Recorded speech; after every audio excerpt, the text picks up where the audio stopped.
here. We're live. Exist.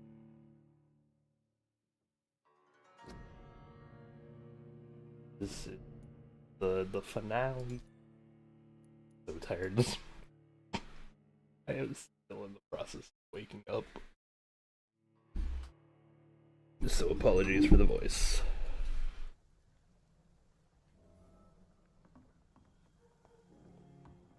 Let's see.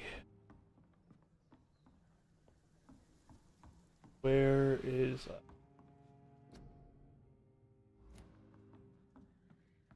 table?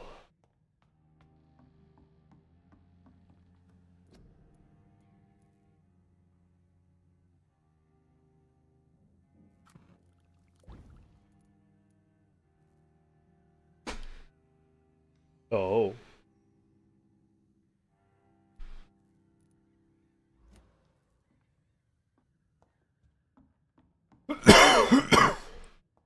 Yeah, let's go save Edgar Swansea then. Once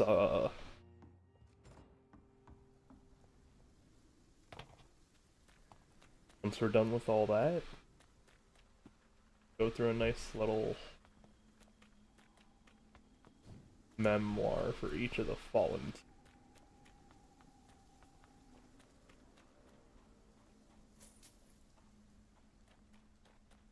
Cool money.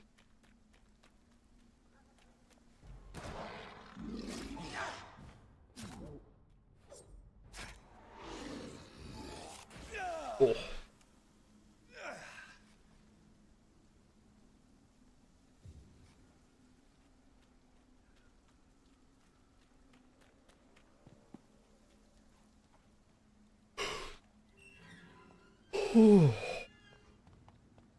I hope everyone is doing well this morning.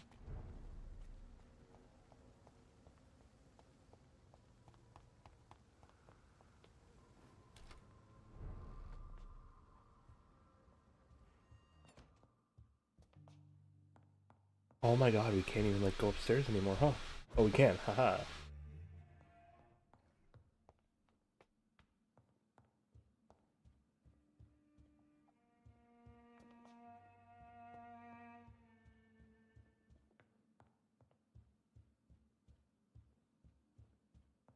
They've trashed my home.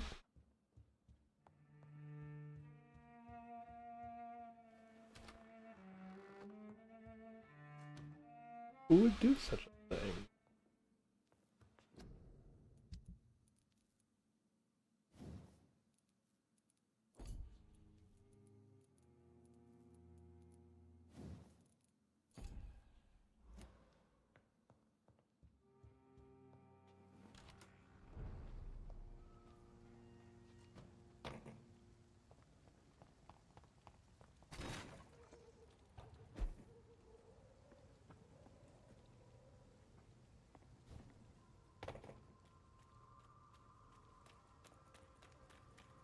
All districts are hostile.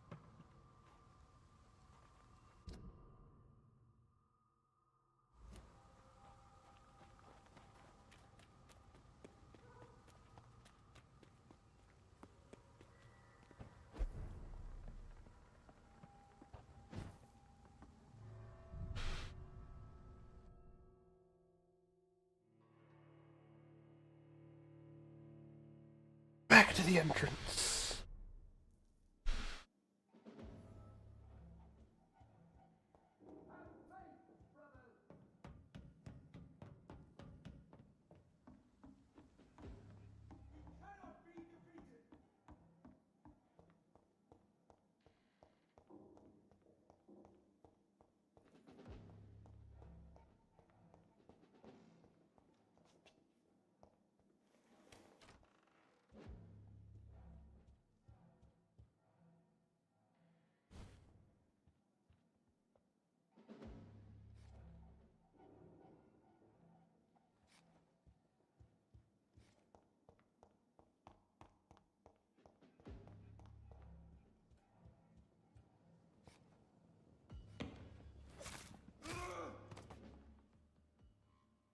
Oh.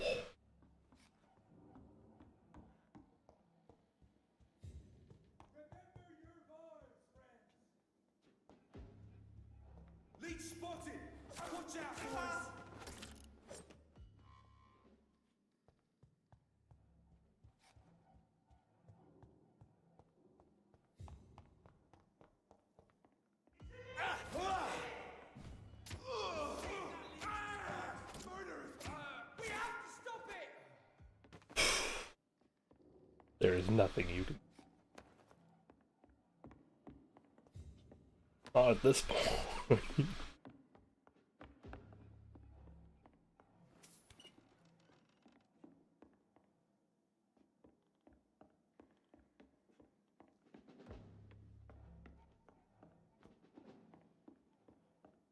It's locked.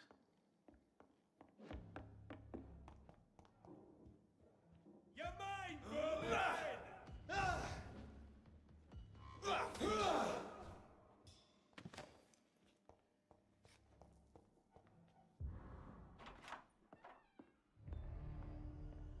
Edgar.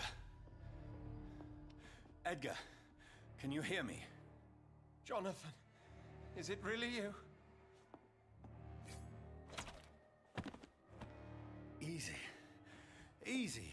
Save your strength. I'm getting you out of here.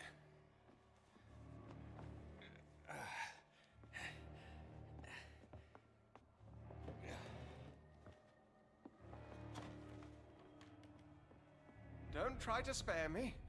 As a physician, I know all too well when it's too late. Punctured lung, broken ribs, and internal bleeding. An accurate diagnosis, wouldn't you say? Edgar, what happened? They wanted me to confess. Beat me black and blue. Jeffrey McCullum ambushed me at the Pembroke Hospital. He was convinced you and I were responsible for the Skull epidemic. I never imagined that self-righteous fanatic would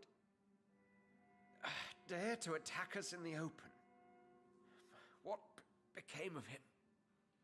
I put him in a somewhat delicate position when I made him an immortal. Really? You sure that was the wisest course of action? Time will tell.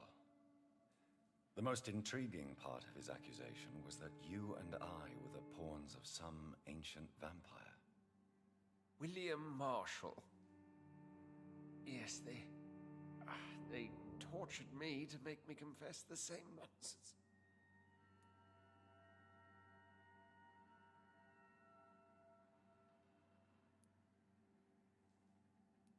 I have doubts. Edgar, as much as I would like to believe you, I have a few concerns that require clarification. What do you mean? William Marshall, for example. You speak of him as if you know him. How is that? Jonathan, I cannot say I'm ready for another round of questions.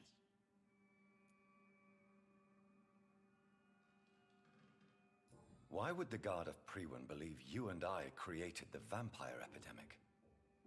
Maybe due to our profession? Because I offered you shelter in my hospital. What can you tell me about William Marshall? Not much. History paints the story he was the greatest knight who ever lived. Amongst the immortals, he had a yet greater legend. Why such a reputation? Why would he deserve such a reputation? I cannot say. The Brotherhood of St. Paul's Stole has next to no intelligence on him. All I know is that he's supposed to be the oldest of all the British vampires. Why is Priwen obsessed with him? Why is the Guard of Priwen so obsessed with him? He was the only ancient vampire to escape the first great hunt launched by the Guard of Priwen in 1854. They believe he's an evil creature plotting his return. Come on, buddy, you have some While explaining. investigating the epidemic, I read some of McCullum's findings. I think you have some explaining to do. I have nothing to hide, Jonathan. Nothing at all. Do you know Doris Fletcher's real name? No, I'm afraid not. Her real name was Doris Jones. She was the daughter of Harriet Jones. Ooh. What do you want me to say, Jonathan? You remember Harriet Do Jones? you remember when we suspected Sean Hampton of killing Harriet Jones. Yes. The hydrate fire. The terrible episode that came as a shock to us all. Harriet Jones faked her own death. When I found her in the sewers, she confessed she wanted everybody to pay for what happened to her. That woman was extremely bitter, full of hatred and festering anger. She got infected in Pembroke, buddy. Doris Fletcher visited her mother at the Pembroke Hospital. That's how she first got infected. I know nothing about that. Miss Fletcher once came to visit the sick. That is all I know. No, Edgar, there is more. Doris Fletcher was Harriet Jones's daughter. They exhibited the same symptoms: blind hate and strong physical mutation. What does this sad story have to do with us? You know where we are? Do you know where we are? Doris Fletcher's theater. This is where that hateful creature plotted to spread the epidemic across London. I only briefly met Miss Fletcher once when she visited the Pembroke Hospital. You say it was to see her mother. She seemed like such a sweet and graceful woman. My point exactly. The disease turned her into a bitter soul.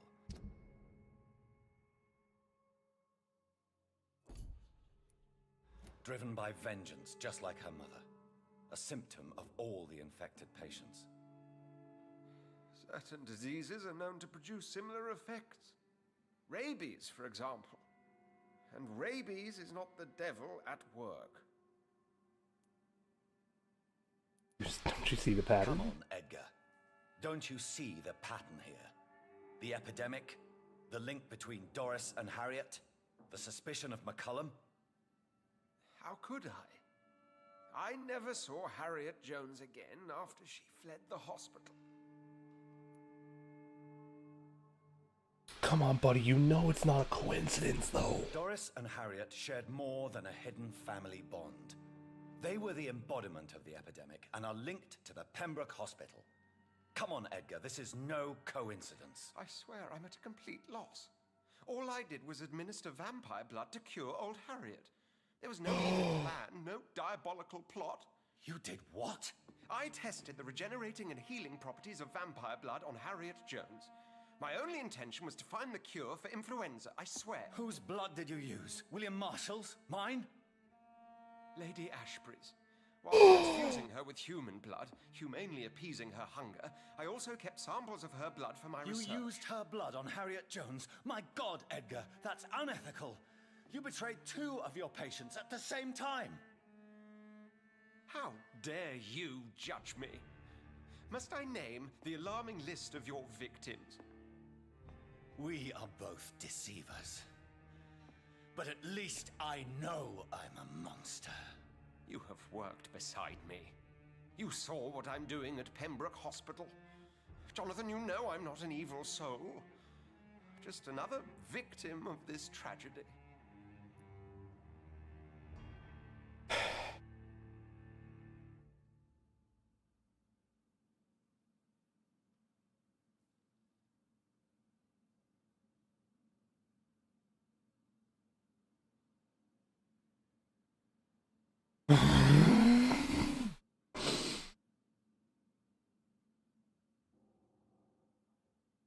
You saved my life. I'll save yours. No, Edgar, you are not going to die. Unless you want to. What do you mean? I can save you, Edgar. I can turn your broken body into one like mine. You truly would? After all I've done, after all that's been said, you would offer me this gift? I have no way of knowing which punishment would be worse, Edgar. But it is not for me to decide. So? Oh, please, Jonathan, please. I beg you. This is what I've always wanted. This is what I've always searched for. Very well, then.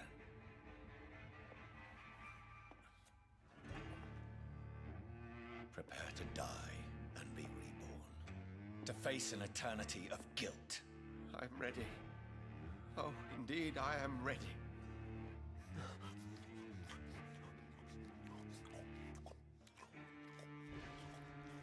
Enough!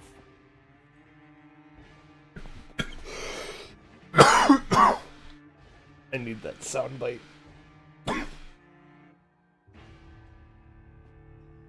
So fucking greatest soundbite I think I've heard in time. Dr. Edgar Swansea. Turn. Hint fail.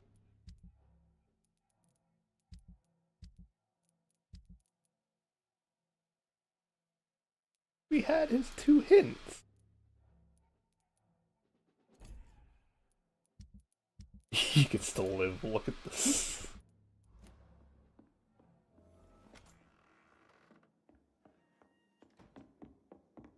Talk to Lady Ashbury.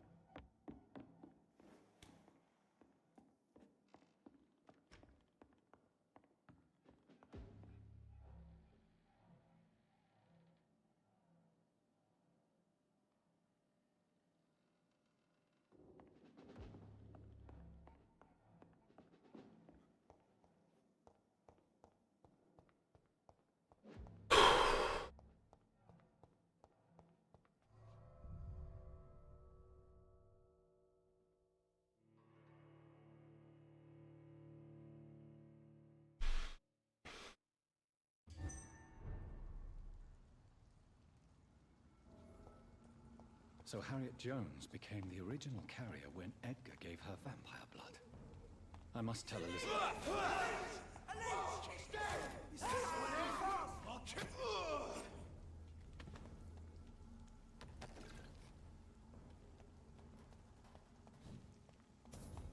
Over there! There's one of them vermin!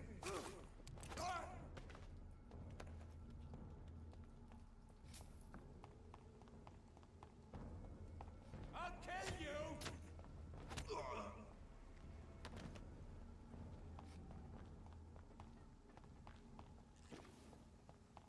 Leech spotted! Watch out!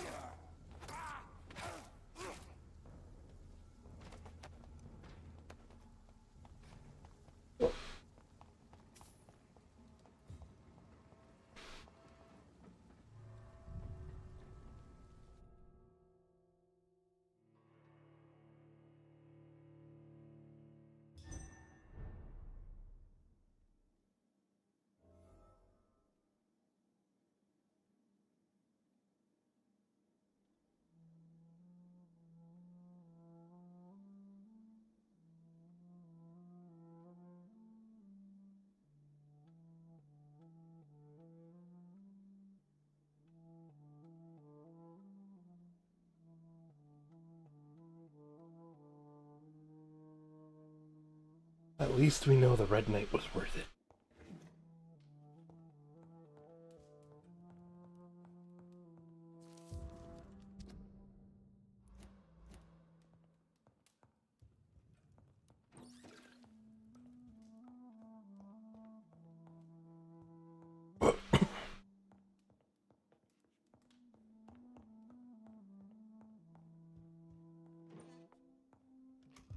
Hello. Hello. So what's going on? So, we turned Swansea, Oh, but how do you feel about that? good. He gets to face an eternity of guilt. For we found why the epidemic was spreading. He was researching with Lady Ashbury's blood and giving it to patients, causing. And by the epidemic, I don't think we're talking about the Spanish flu. Oh no, the Spanish flu too. Oh, okay. A lot of it is apparently symptoms of what we just learned. Huh. Which, you know what, we can go and talk to him again, so let's take a trip. You're not streaming to Discord right now. Oh, right. Okay, wait. I see. You know what this means, though? What it mean? It means that the Red Knight was kind of worth it. In the sense that, we stopped the outbreak. Plain and simple.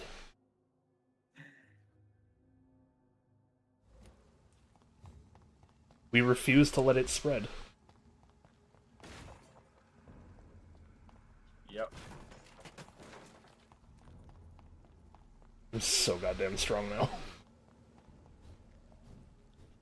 No, when I was looking ahead to like see about when you were like, oh, can you sleep again? I saw that like if you kill Swansea, he like thanks you. So when you're like, I'm gonna turn him, I was like, oh, okay. He thanks you when you turn him too. Oh, really? Yeah. Because like now he can like live long enough to like try to make amends or something. Well, he has according to him, he has always wanted the gift of being a vampire, like being an immortal. Even like when we offer to turn him, he's like, "You would do this for me, even after all that you know I've done."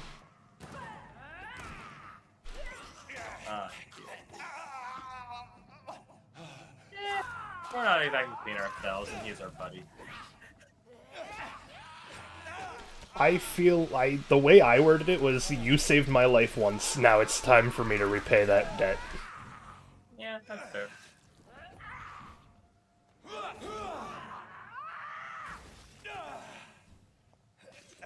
And that's the only time I am ever going to repay that debt, considering he actually killed quite a few others. Yeah. Oh, if I want to get in, I guess I have to go around?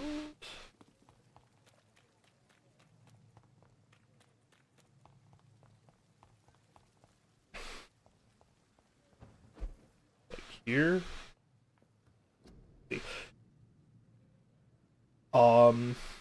There's a thing listed as the antidote. I'm wondering what the antidote is for, though.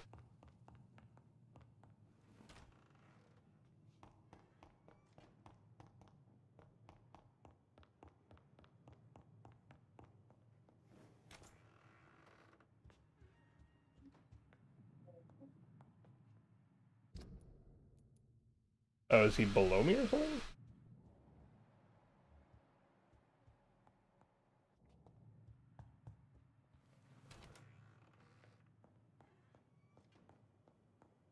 Oh, is that him right there?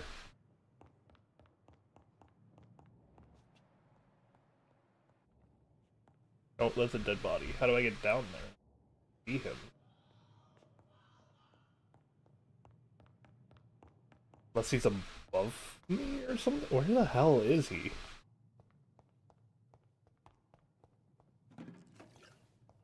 Oh, you know what? Let's go see if our friend is still up there. Oh, we confessed about turning, the vampire hunter, too.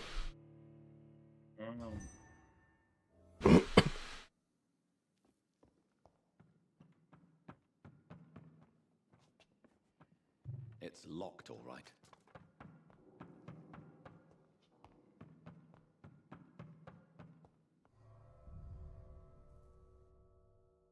Not there. No one's there, which means, yeah, William Marshall is on the loose as an immortal now.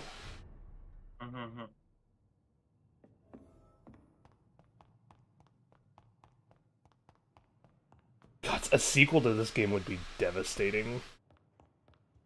I mean, there is a second game, but it's not connected, right? No.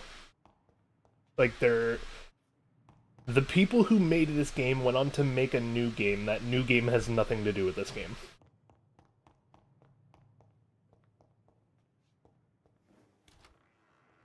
Like, not even same universe as far as I'm aware.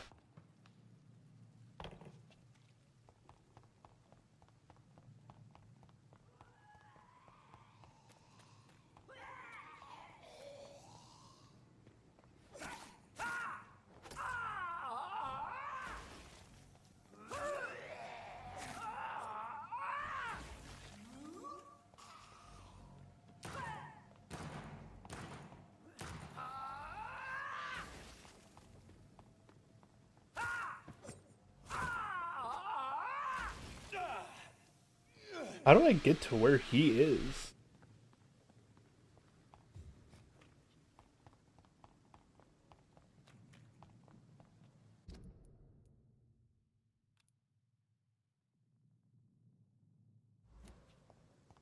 Like, it says Dr. Swansea is inside, but...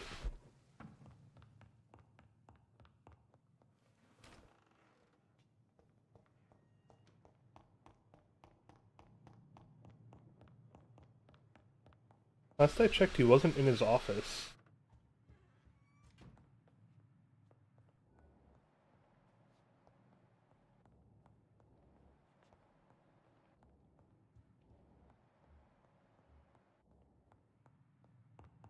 No, there's nothing to loot in here.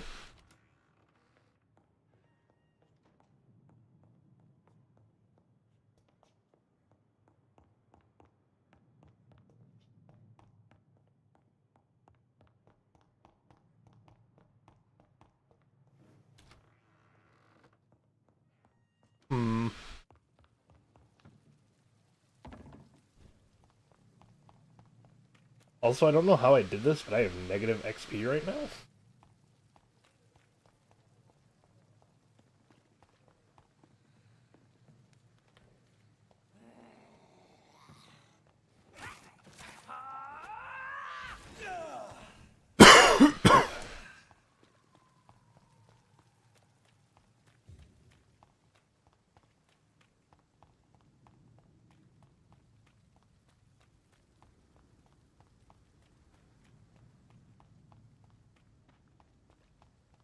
Oh, here we go. There's another entrance hospital.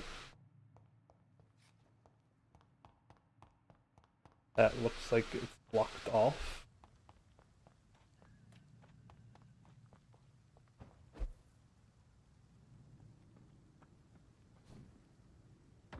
Oh. I guess we just can't talk to Swansea. Are you supposed to talk to him for a quest? No, it just says that he has new dialogue available. Oh. Yeah, we're supposed to go and talk to Lady Ashbury. Time to go and pin all of these deaths on the other vampire group. Because there's no way I would do such a horrible thing. I'll kill you! You don't even know if she's gonna bring it up. Every district around us is in a hostile state now.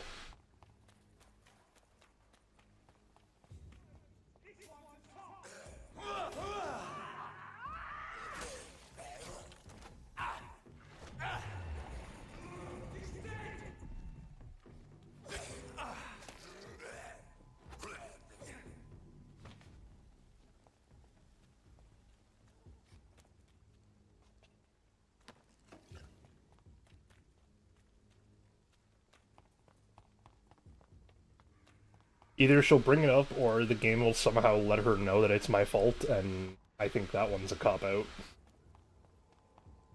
This is my territory!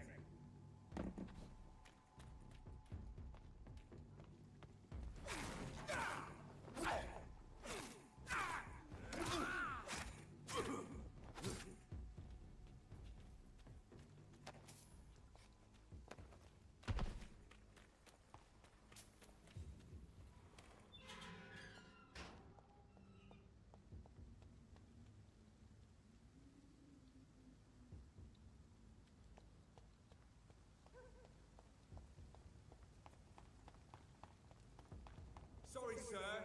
Over there! Over there! He tried to be nice, I apologize, but... You know... War... Kind of a lot of it right now. That was his fault for not realizing you were a leech right away.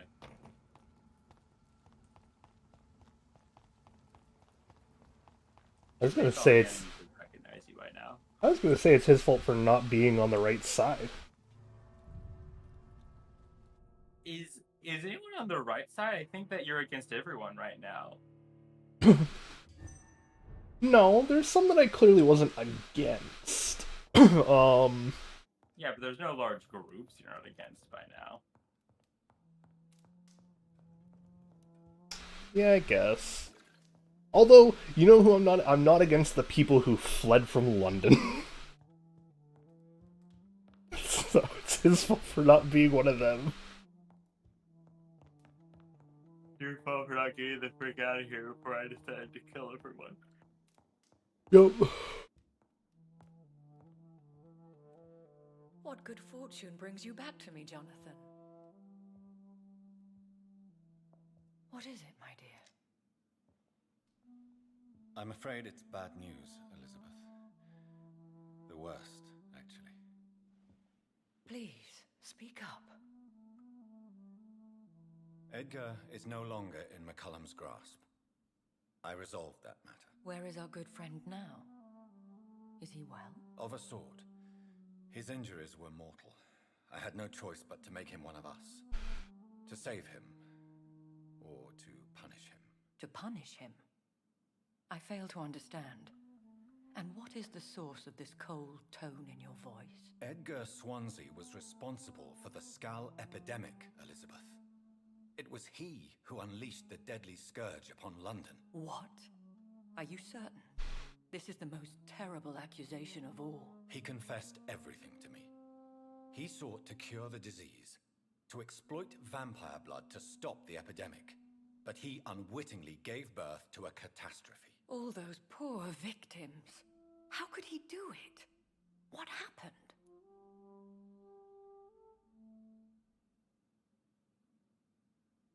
Kinda want to say the ethics one, because he's a doctor. What? Oh. She asked what he did wrong.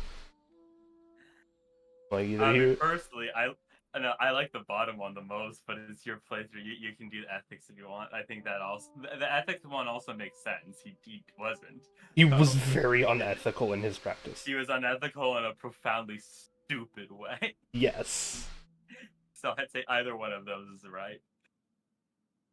Calling something like this is more criminal, like just saying he did crime. Like crime is such a broad concept that I think it's thrown around. Here's the thing with these two. This one at least shows him the little bit of respect that I have for him. This one implies that I have no respect for his work. This one implies that I respect his work, but he made a very major mistake with it. Yeah. Edgar gave no heed to ethics. His theory could have been proven to be correct, but he abused the confidence of his patients to test it. I must say I'm shocked, Jonathan. Who would have thought it? And the poor patient. Let me guess. It was Harriet Jones, was it not? Yes. That explains how Doris Fletcher was infected, and how she became an Icor. She secretly visited her mother at Pembroke. Then we have no choice. We must act quickly, Jonathan. We must return to the sewers and put an end to the threat poor Harriet embodies. I have one more matter to discuss with you. Harriet Jones was the primary case, but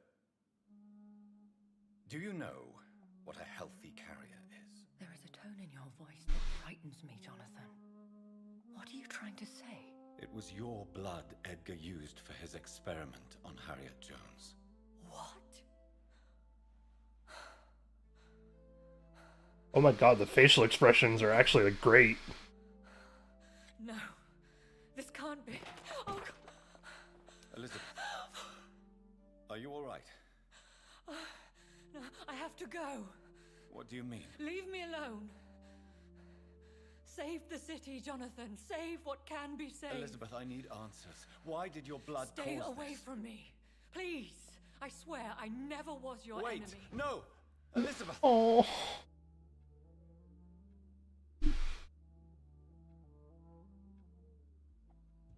Oh, this ain't gonna have a happy ending. Oh.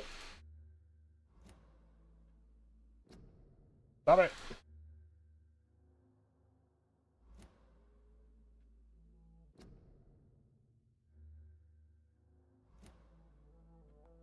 How do I take a screenshot? Got it. Thank you. I'm taking a screenshot of this as the painting to remember.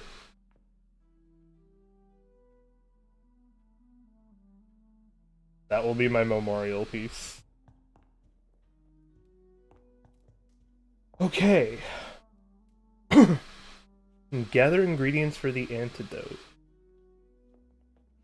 One from Lord Redgrave, one from McCullum, and the Old Morgue. This'll be fun.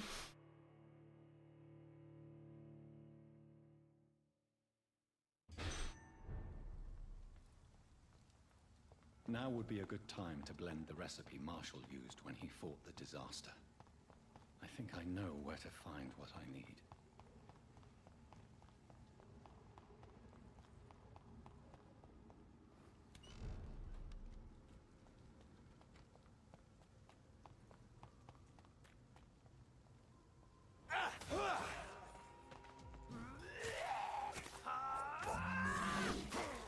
What's that noise behind me? Oh, hi.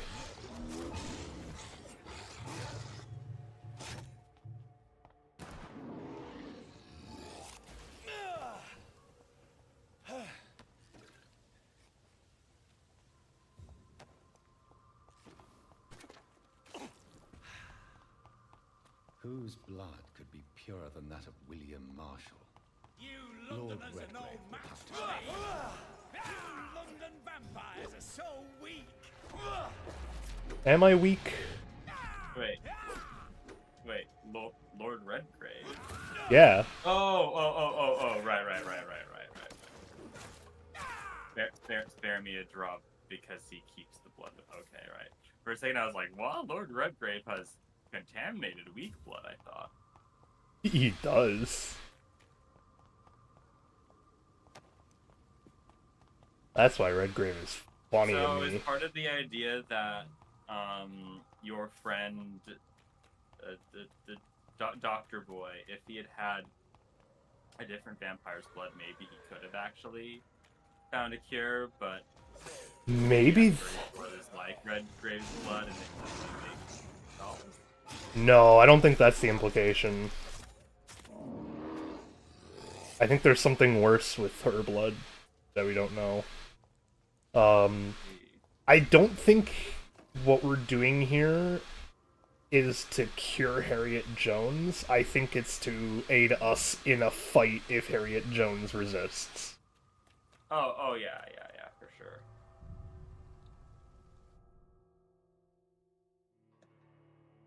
So I think the implication was that if he had studied the blood and known what he was doing and, like, actually... I'm still persona non grata in the Ascalon Club. If I want to speak with Lord Redgrave, I'll have to improvise.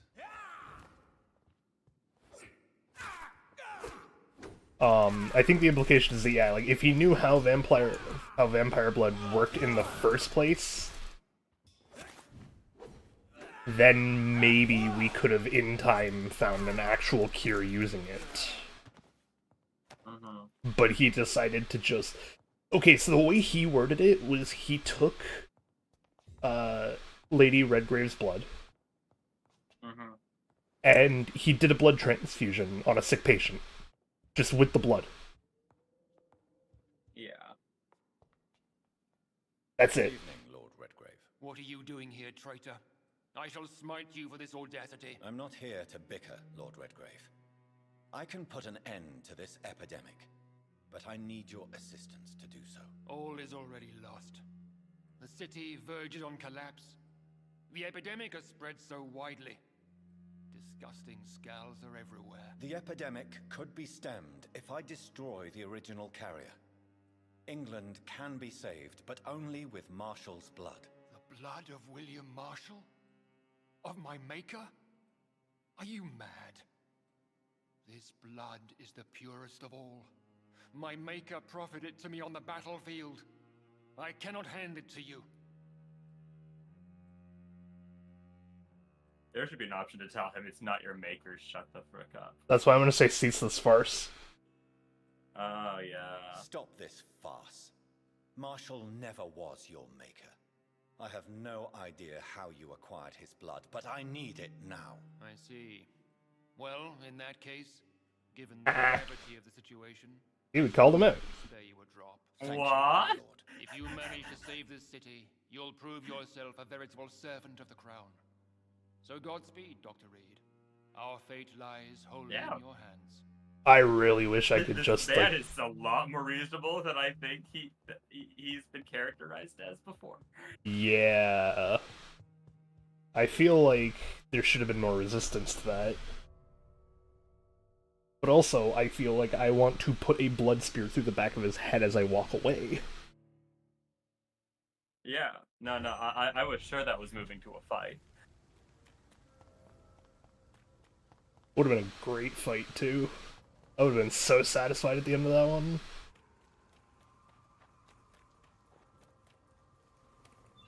But alas.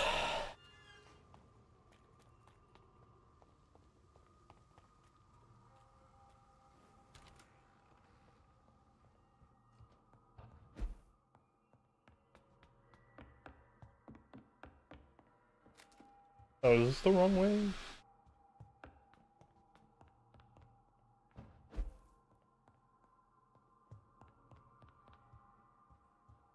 Yeah, I can't leave through the other end of the room. Got it. Alright, I went the wrong way.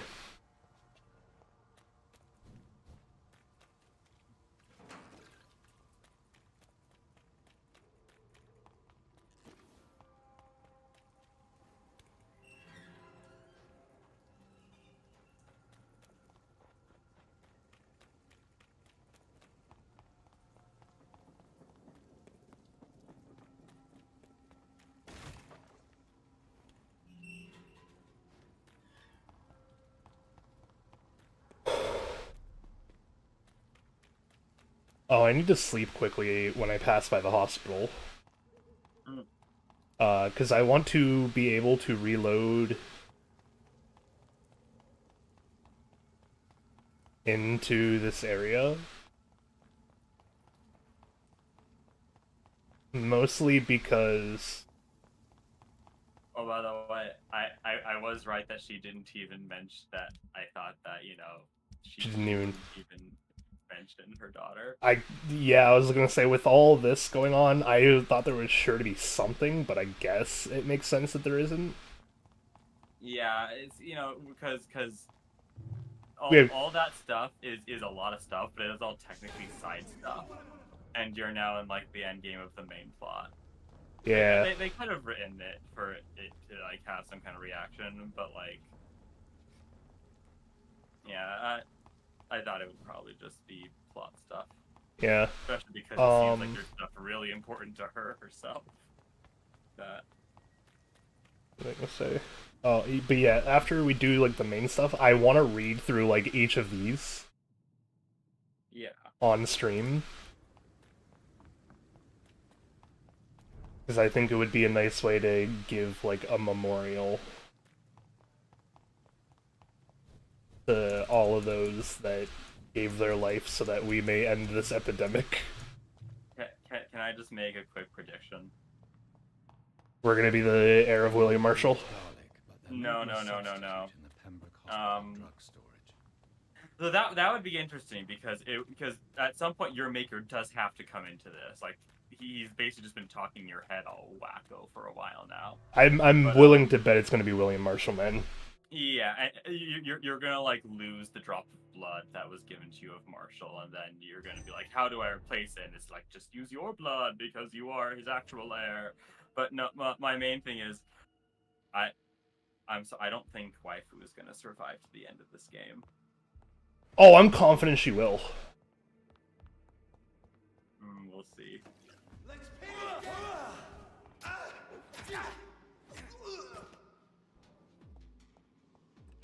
There has never been a stronger character in this game than her.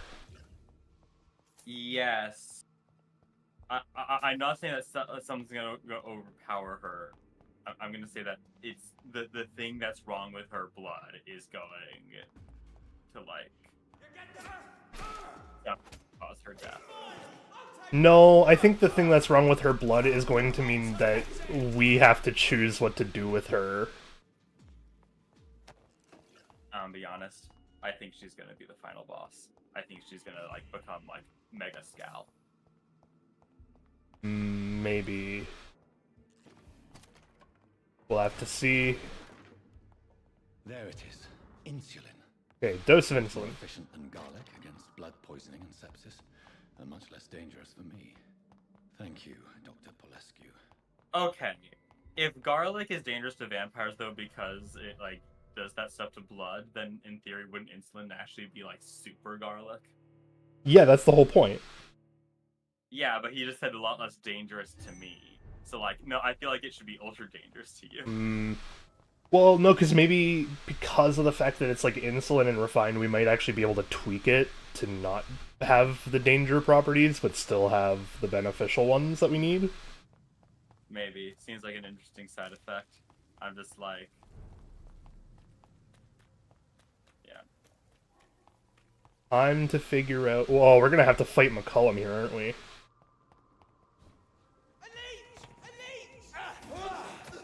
Oh my god! I hope you don't have to fight him again. It won't be funny if you had to kill him. You just made him immortal. He still has a lot of suffering and anguish to go through. Well, that's why he's gonna want to fight us, though.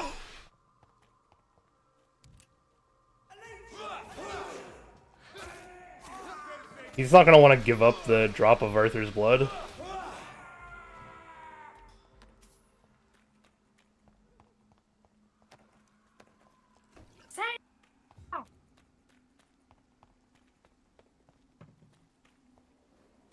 Although, no, because it hasn't made me fight anyone yet, so... Saber's a very powerful If servant. McCullum really Blood is drank probably the blood quite of King valuable. Arthur, then I may have found another Stay vital ingredient away. for my recipe. It ain't human! Burn it, boys! Oh, Christ! Did he just say fuckers fast? I mean, yeah, so at that moment you weren't really running fast. You were just kind of standing there shooting his buddy, stabbing his buddy, and his bullets did nothing against you because they're just bullets, and you're a vampire.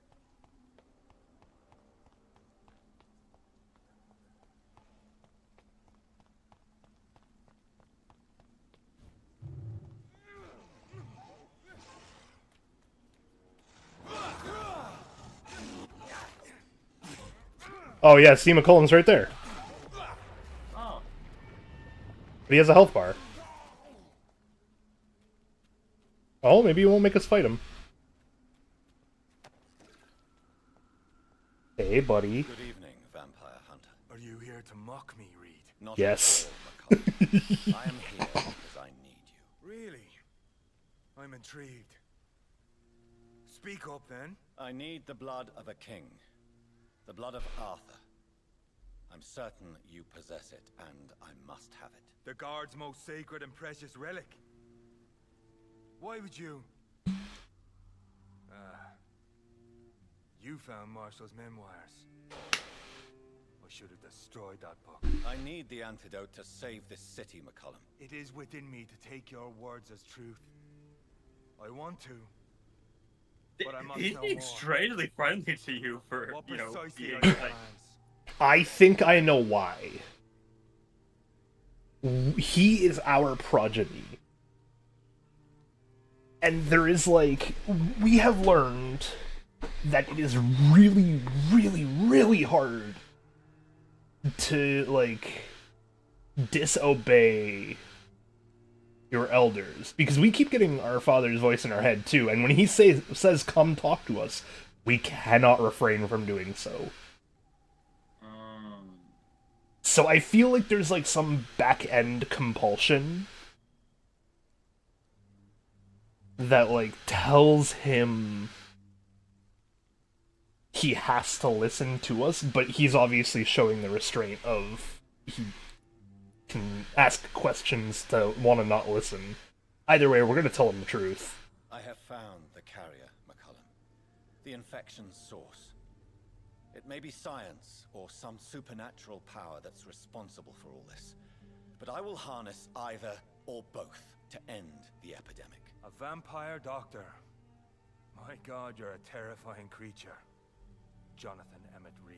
Do you not understand? We wanted the same thing from the outset. A means to end this vampire epidemic. Not enemies. Maybe that is so. Realized it a little too late. I Yup. have no other hope for this city. If this is some trick, you will be damned, Dr. Reed. That's Hey, can we you know, speak more? That's surprising that he wouldn't think you just Can we that you're speak damned more? anyway. Indeed. Why not? You know what? Hey, my child. Yeah, wait. How is immortality, How are buddy? you adapting to immortality? I feel so powerful it gives me shivers. I could be the I was just about to say he's probably gonna stay being a vampire hunter. nightmare in truth. Will you hunt me? Will you hunt me down? You're a vicious beast, Reed. Perhaps the city needs you at this time. But I shall not forget what you did. Good. Yeah. You gonna leave the guard? Will you leave the guard now that you are what you are? Are we not creatures of deceit? I could hide my nature from my men, or name a successor. Go my own way. I know not yet my path. That's, you know what? That's fair. So why'd you come here, though? Why are you here? The man who raised me after the brutal murder of my parents. He's buried here. Who was he? And who was this man? Carl Eldritch. One-time leader of Prewin. He killed my father in front of me. Helped me hunt my brother Ain after teaching me how to kill leeches. You murdered your Were parents? both your parents killed by vampires? Yes. And yet worse. My father returned to Dublin a vampire. And tore out my mother's throat. Ooh. That's rough, buddy. Farewell, my progeny. Okay, I really appreciated that line, though. That was... That Alexander Hamilton, he just said, "Don't call me son."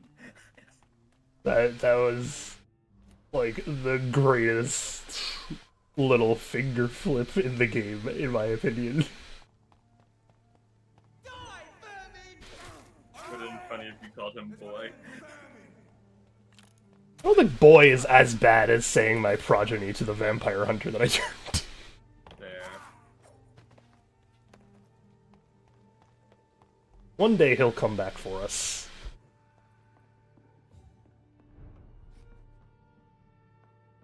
Alright, find a hideout to create the antidote.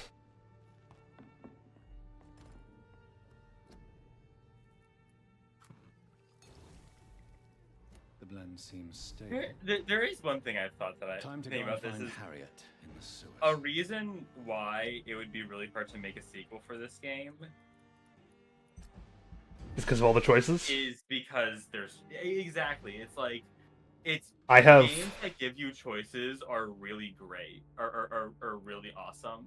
I They have... also then almost doom themselves to not be able to have sequels. I have one, counter-argument for you. And that's that my favorite game series of all time is Mass Effect. Yep. When you said, I was like, oh yes, right, Mass Effect. Yep. Also, I can assure you that the art of a sequel with choices is not dead because Greedfall 2 is happening.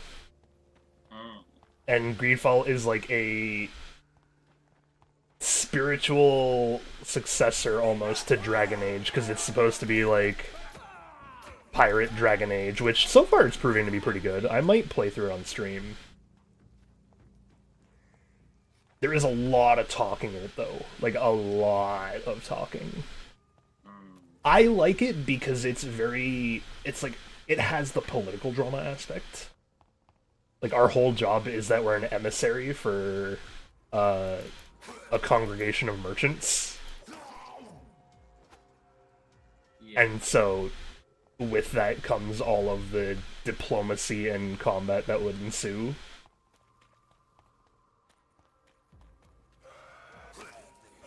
But yeah, there is a lot of talking. But Greedfall 2 is said to be happening, and I have a feeling it's going to do the old Dragon Age and Mass Effect thing of taking on your following choices. Yeah.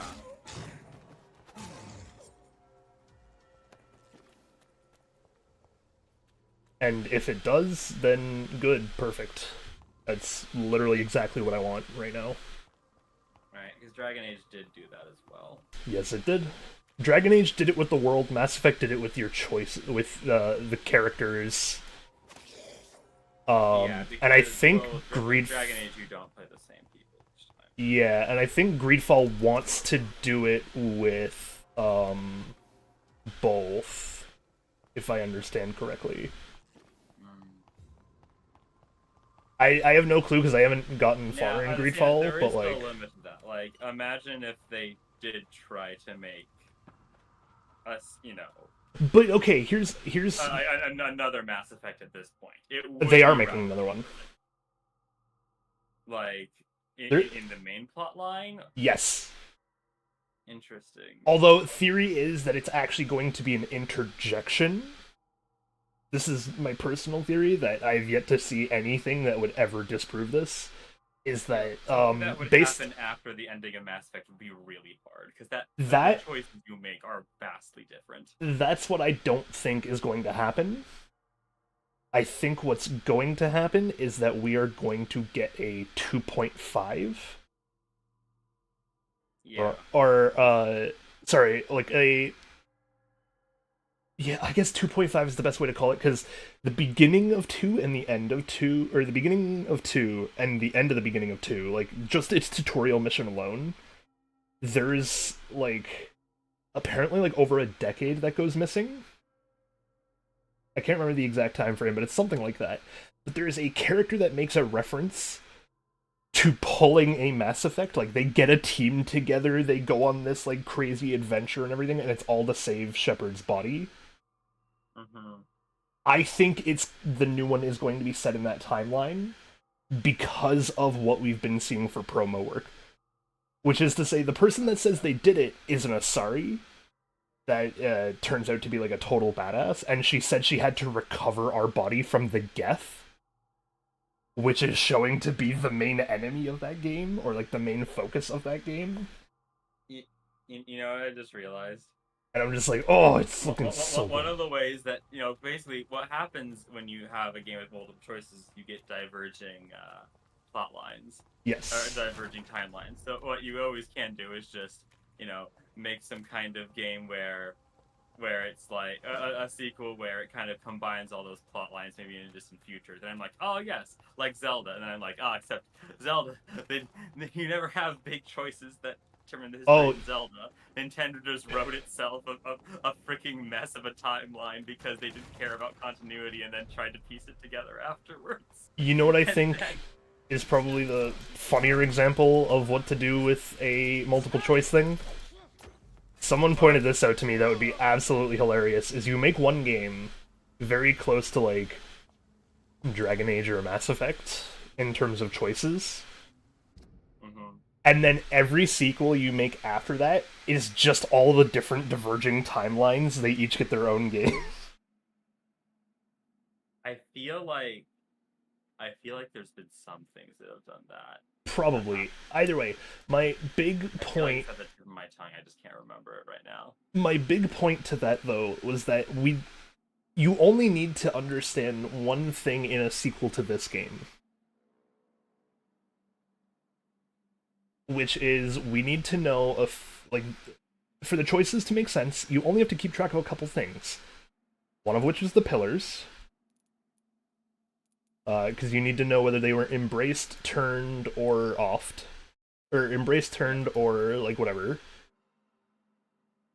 The second one is just the overall district status. Mm-hmm. So, like, hostile, or whether it was hostile or not. I mean, they wouldn't even need... Because, like, they could just have, like, it be like, oh, it's a few years later, London is starting to mend. I still think the status of it would be crucial to, like, development of that, though. That's true. But yeah, so you just need to know the pillars, who you turned, /offed, aka, like, McCullen, and how the status of the district was. Yeah. Those three things are all you need to be reading from in order to make a good story sequel to this game, because you take from those to shape their experience. And even then, you can completely wipe and start a new world. Maybe the pillars have moved on because you let them survive.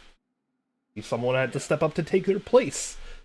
If the district wasn't hostile, maybe someone from that district steps up to take the pillar place. Otherwise, you interject with your own new person. Maybe you interject with your own new person regardless, etc., etc.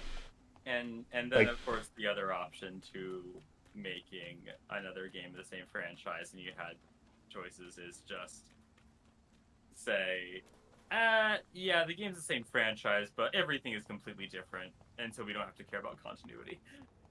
Yeah, but I think some of the Which things is should what Nintendo tends to do.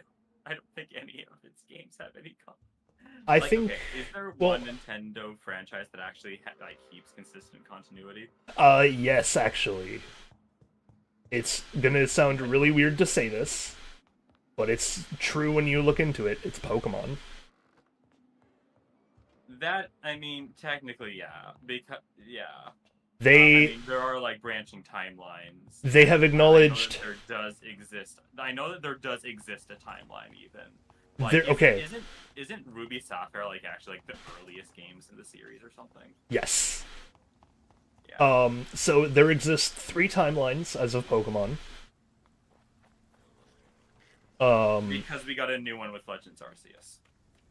No, I think the Legends Arceus one was actually already in a separate thing. It's Well, we 'cause have so okay. At the base, we have the non-Mega Evolution timeline and the Mega Evolution timeline. Yes. But then we have a third one with I want to say it was like with both or something like that. With Let's Go, maybe? No. Because actually, yeah, no, wait. Let's Go just takes place in one of those timelines, because it... Yes. Except Let's Go is so weird, because it takes place after Red and Blue's quest, but it also includes some of the same aspects. Like Giovanni wouldn't actually be there with you fighting him if Giovanni didn't actually part of Red and Blue's quest at that time. I know what the third one is. It's there's Meteor, no Meteor, and then Dungeons. Mystery Dungeon? Yes, it has its own timeline. Well, yeah, but okay. Mystery Dungeon I see as a separate entity. Yeah. I mean, it is technically split. Look, Mystery Dungeon's a fantastic franchise, but I don't. It's technically a spin-off. Oh.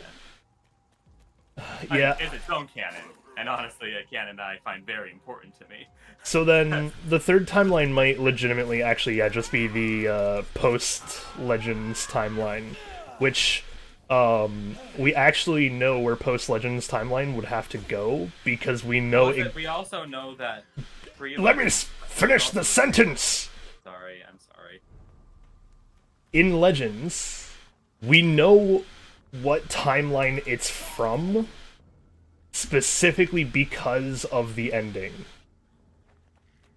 So it turns out Legends is a continuation, or rather the timeline or whatever, of Platinum, in which what's his name wins. Yeah, so it is still an alternate. Actually, wait a second. What I think is that we actually we do canonly know about a lot more timelines, because we have the timelines where all the members of Rainbow Rocket are from. So there's all the alternate timelines where individual teams win. And I imagine then the timeline where Rainbow Rocket Cyrus is from would probably line up with the timeline that leads into Legends. Well, no, Legends is straight up from Platinum. Yes, but it's from an alternate Platinum where Cyrus wins, so we can't say it's the same timeline, because Platinum ends in a way where Not Legends not is necessarily. Legends is No. Platinum what the entire Hero Dies timeline in Zelda is to Ocarina of Time. Yes, it stretches off from that game, but you can't actually canonly get that timeline by playing that game. That's not entirely true. Because technically, he does win for a moment. In the sense that he brings Giratina in and tells him to end the universe. To restart fresh. We just... No. You're misremembering Platinum. Platinum, he doesn't bring Giratina in, he brings Taki and Dialga in. Giratina is a rogue element he didn't account for that comes in and messes up his plan.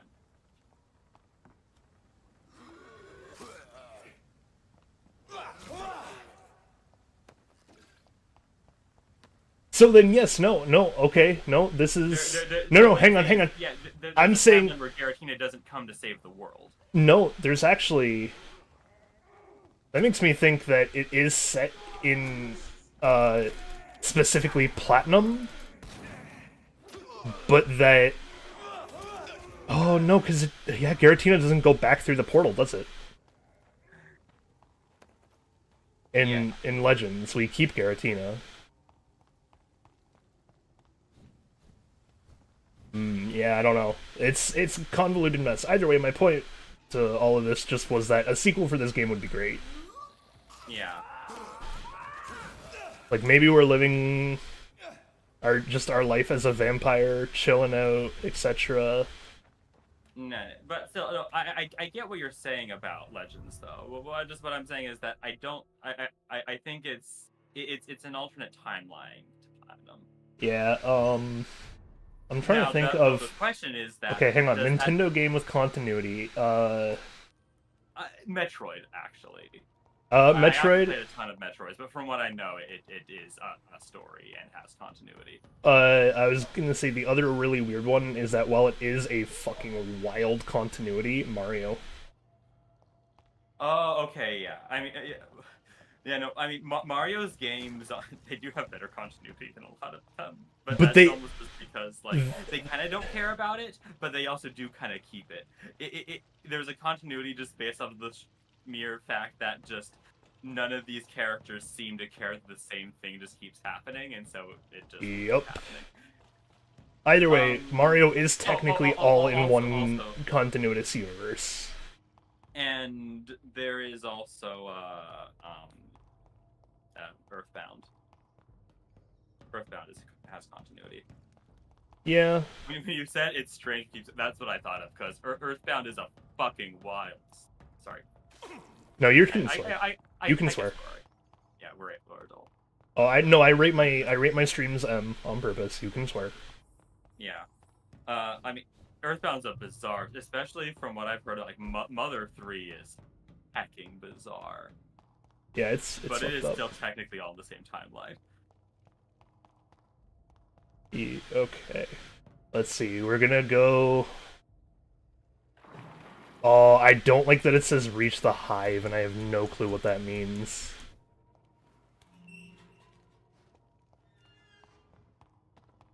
Did Harriet do the thing?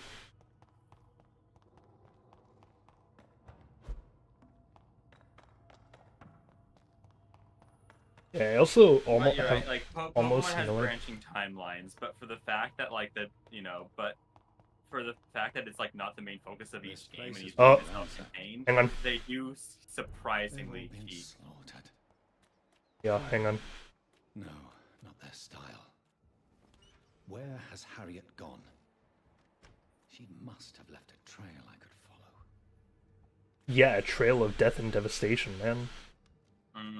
No, I Look at think these. this was your lady. Look at the puddles. I think she came here to kill all the Skulls and she realized what was going on. And she feels, like, guilty because... No, she told us to go and do that. There's something else with her, I'm sure. Okay. But no, okay, so it is for this... every Pokemon game being self-contained, I am impressed by Game Freak's, like, detail, like, attention to detail with They're just. some level of. I'm like, all of Pokemon is just really good with continuity. And then you have Zelda. They're just like, we kind of don't care. And I mean, it's fair because they just still end up making every game like, you know, Yeah. a hack and smash. And then you have Fire Emblem. Okay, hang on. We're here. Oh, Hello, Father. Take not a step further, child, for you are unprepared. You, at last. I wondered when you would show your face again. Step away. We have nothing to discuss. Desist, child. You cannot confront the monstrosity unleashed upon this land without due preparation. I shall not allow it. All right. But no more riddles. Enough of the obscure songs and prophecies.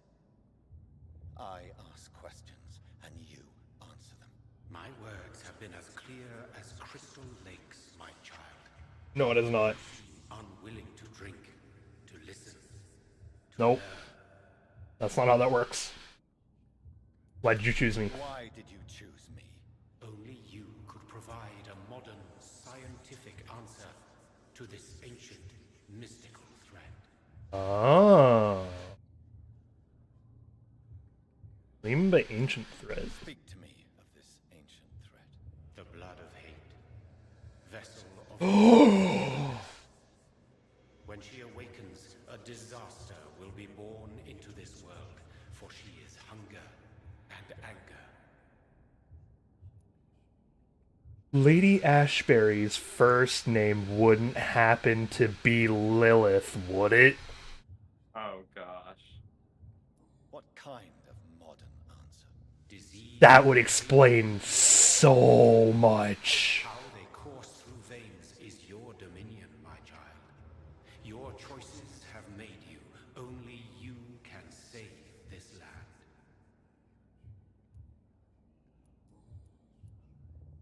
What is your true appearance? I do not understand. This is who I am. You are made of blood? Blood? You are made of blood? Surely you are joking. Why would I? And no, I'm not made of blood. I am blood. Blood is what I am since my birth and for eternity. Oh. But who are you really? But who are you really? Tell me your name. I am your maker. I am the servant of the Red Goddess and protector of this land. I have many names. Just give me one, then. There are those who call me Merdin Wild, the Wild Horned Man. But I never was a man. I was born out of blood. Interesting. I'm gonna go stop Harriet Jones. Harriet Jones. She is the original carrier. The well from which this corruption flows. I have heard you, but be wary. Harriet Jones's mind is no more. Uh-huh. Metamorphosed into an apocalypse.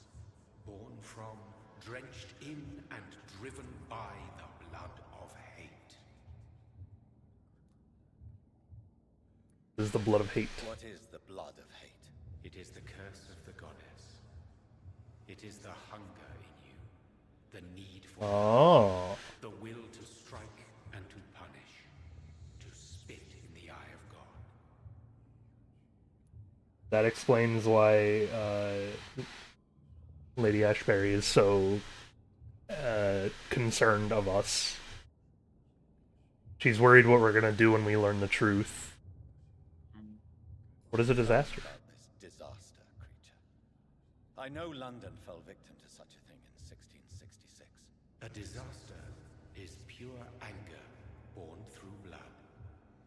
Its name means bad star, for they only appear when our queen unleashes her unquenchable wrath upon the world. Who is the queen? And who is this queen? She She is the Red Goddess, the Queen of Blood. In my youth, 100 lifetimes ago, she was worshipped as the Morrigan. She is my mother. She is yours, too. The Morrigan? The Celtic goddess of war? Oh. Is this a ruse of some kind? She has been worshipped in many forms throughout the ages. The true nature of the Red Queen is beyond your comprehension, eluding even mine. But know this. She is a vengeful mother. Disaster is just an So the accident? disaster is some sort of accident.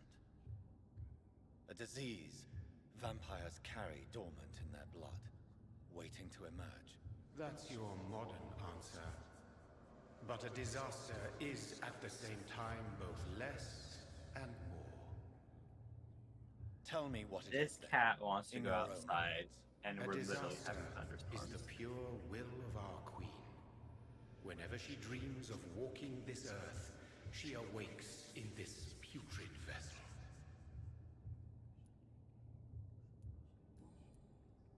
Oh. I only wish to know how to put an end to this epidemic. To perform an act so noble, you must protect yourself from its poisonous kiss, my child. I know. McCullum used such a serum when trying to kill me. However, I have produced a more efficacious version of the antidote.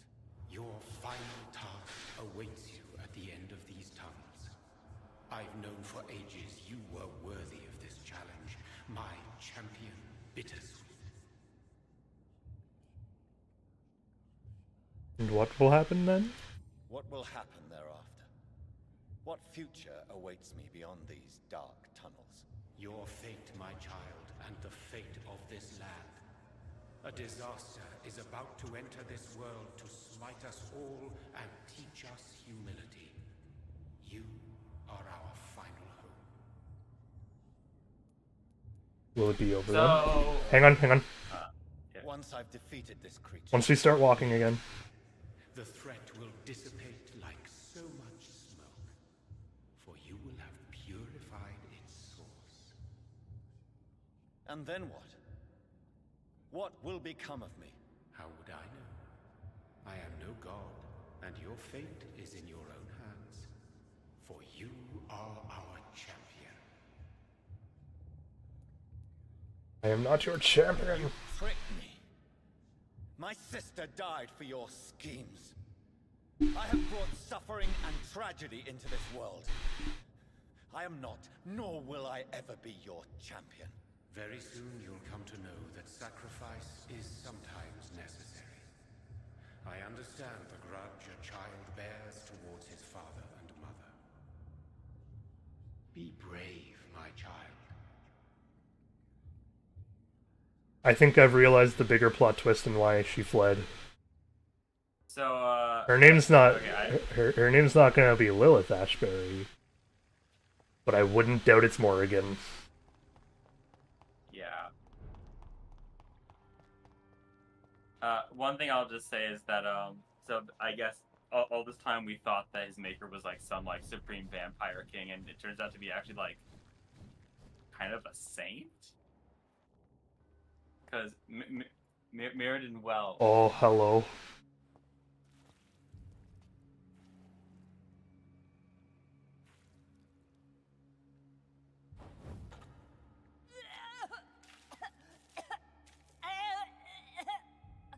Oh, I'm sick.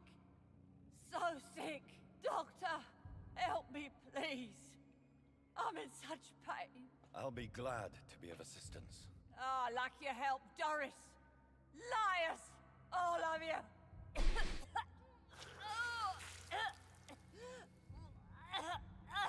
Oh, my poor baby. I've been such a bad mother. But the Queen herself forgave me. Gave me another chance. Harriet, you must stop all of this. I can't let you infect anyone else. How dare you interfere with the Red Queen's plans, Doctor? How can you stop the course of nature?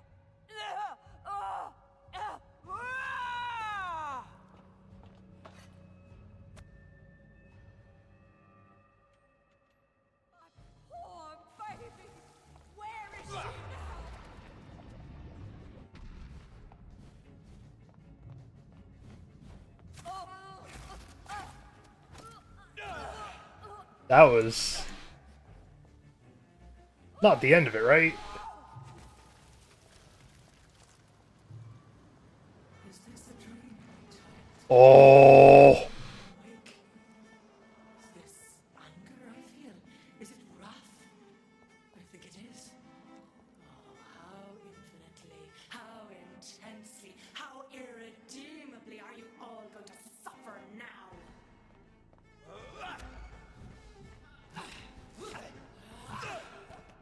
this isn't good. Hang on, hang on. Reveal.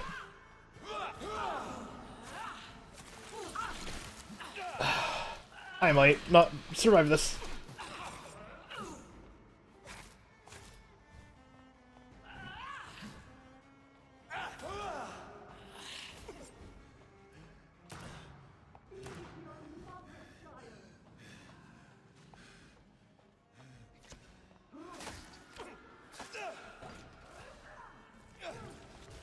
Yup. Sorry, I couldn't. I just the guy genuinely read could not hear said you. Said that that this was probably going to be the most if you've been feeding on everyone and getting EXP, this would probably be the first difficult fight in the game for you. Woo! I can't believe I'm doing this. Well, we need some more, so. I have this thirst for blood. This is despicable.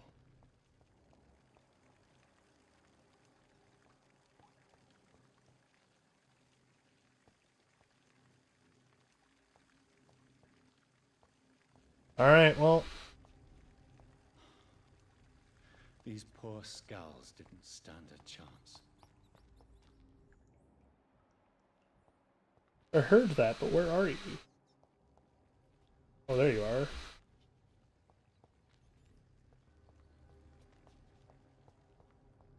I can't feed on you.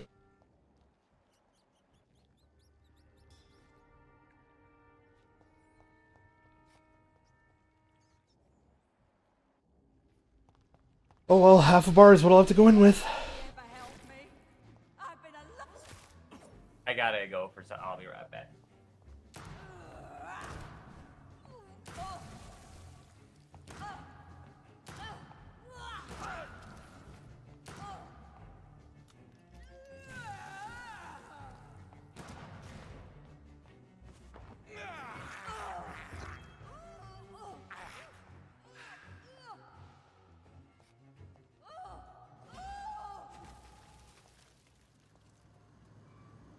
Is this a dream? Am I awake? This anger I feel, is it wrath? I think it is. Oh, how infinitely, how intensely, how irredeemably are you all going to suffer now?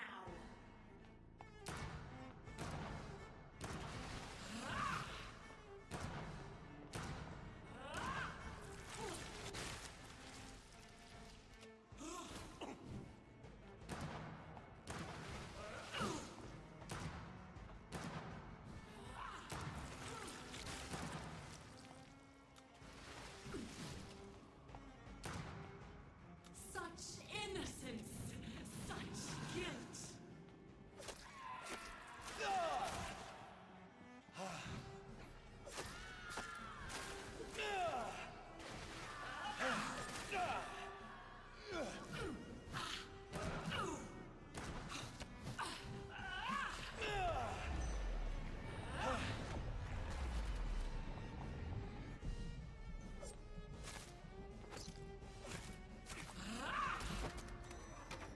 Oh.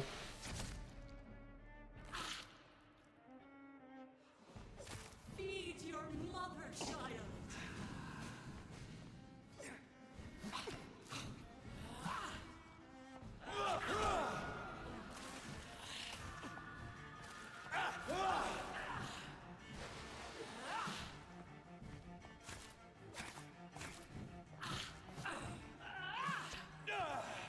Hello, I have returned. Hello.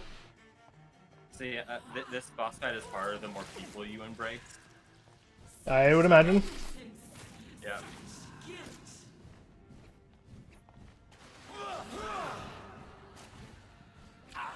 I kind of like when games do that, though. Yeah.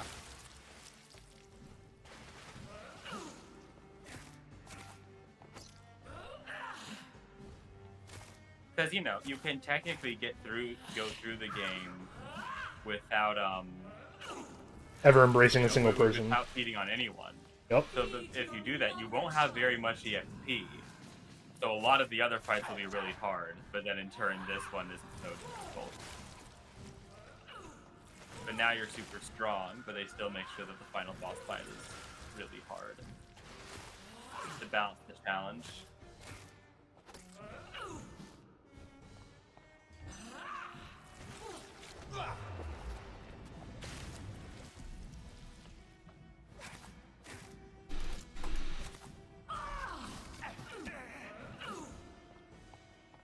Blood, feed me, give me their lives.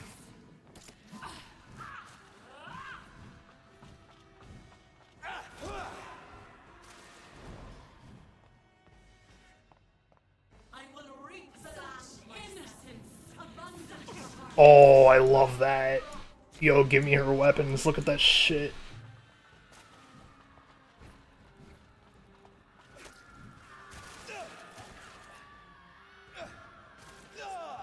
Okay, come on.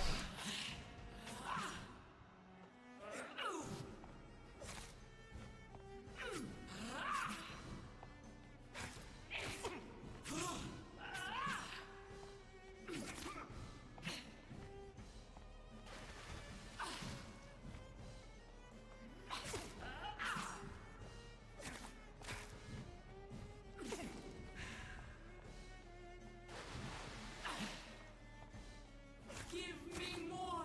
They are so young, so tasty.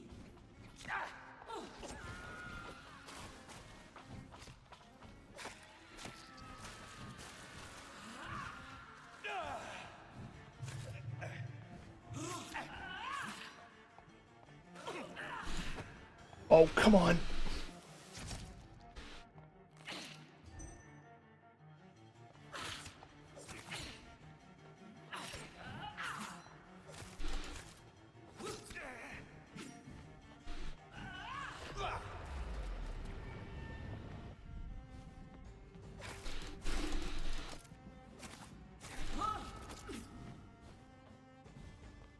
Feed your mother, child.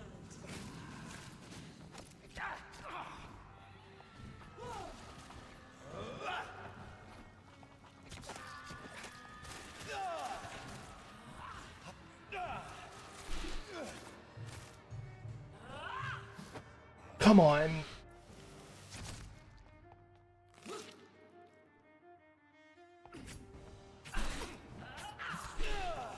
Really?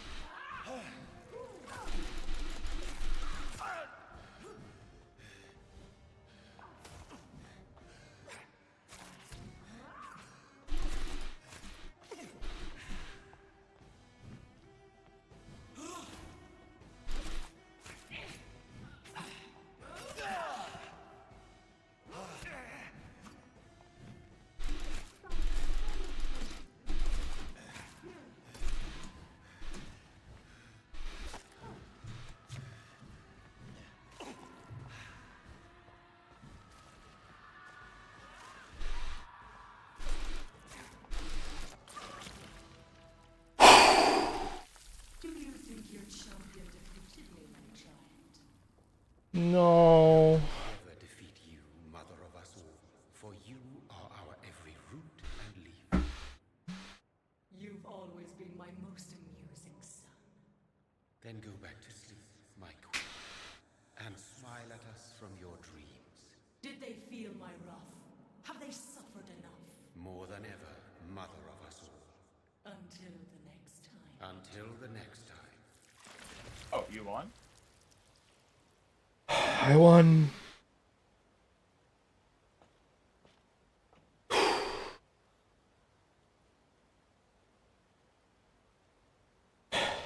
So it's over then, young Ekon. You have put an end to this terrible menace. Old Bridget? What are you doing here? This is my realm, Ekon. This is Suaskal territory.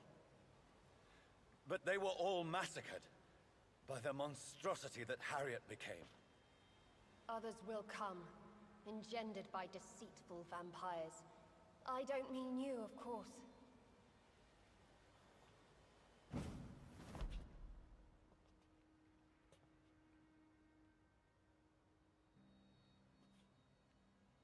I thought you'd been slaughtered, with all the other Suaskals. I was up above, in search of help when Harriet suddenly turned into that thing. I have no idea what it was. It's over. I have avenged my poor Mary. Yes, you prevailed in the end. I hope you'll forgive me for the way I treated you when first you presented yourself at our gate. No need to apologize, really.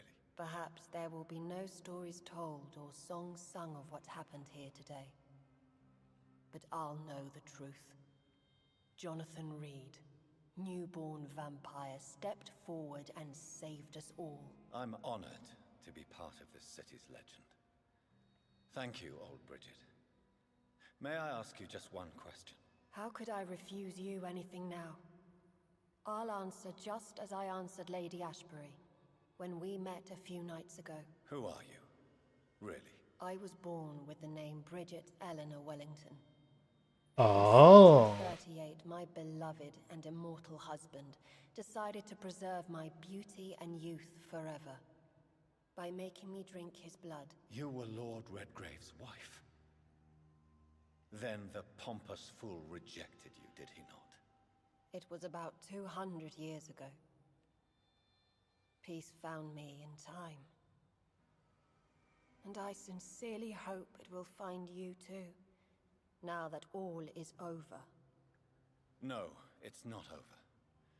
I may have ended the vampire epidemic, but I still need answers from the woman I love. I feared you would say that. Go then, young Ekon, and face your fate. Just remember that I'll always be here for you.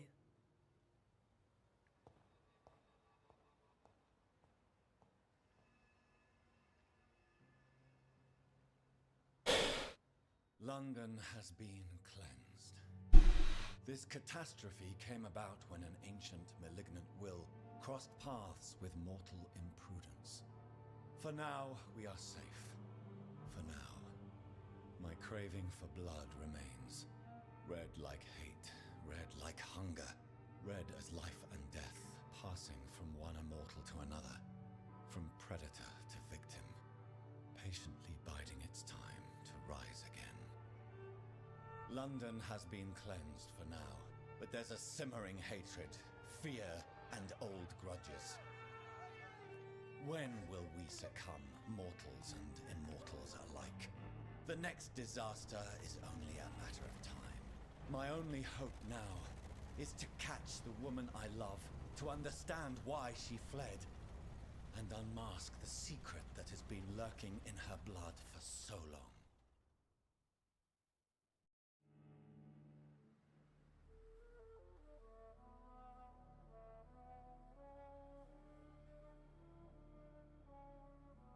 It's the painting.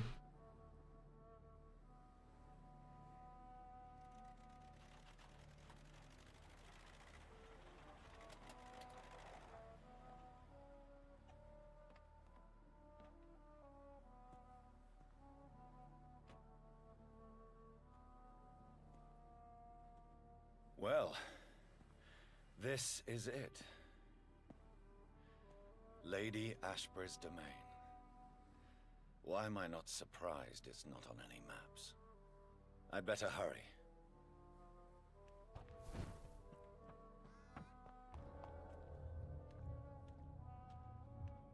What do you want? Beautiful morn, my child. It looks like dawn is here at long last. Can't you just leave me alone?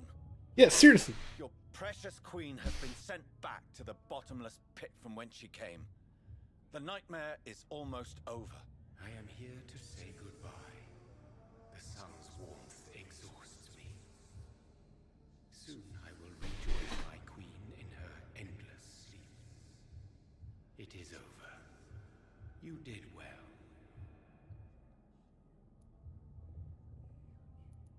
So our beloved mother will just go back to sleep, now that enough people have suffered. Is that it? No, Jonathan. The Morrigan has been appeased because you dared confront her. You have prevailed, my bittersweet champion. Stop calling me that. And what are you to her? Her counterpart? Her opponent in some timeless game? She is my mother, my dreadful and sour-tempered mother. She is yours too, in a way, but you are not born from her terrible womb like me. You are but a distant child. What does she want? What does she seek? Revenge? Retribution? She seeks nothing, since she only dreams of it. In the ancient tongue, when I was young, her name meant ghostly queen. Pray she never fully awakens, for her wrath knows no bounds.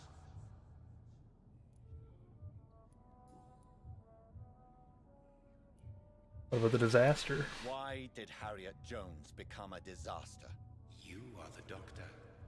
You hold the knowledge needed to answer such a question. Have you the answer?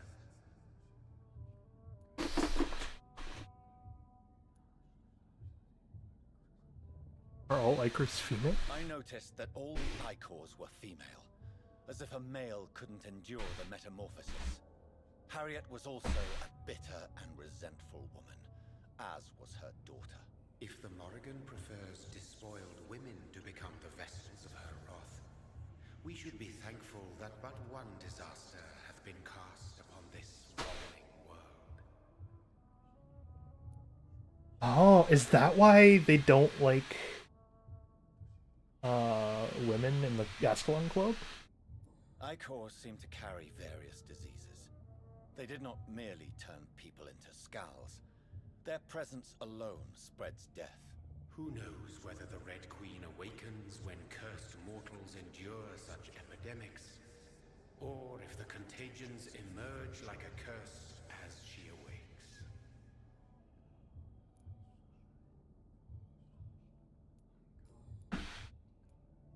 This is not over. I am here to find the true origin of the blood of hate. 'Tis unwise to interfere with a tale rooted so deeply in the suffering of others.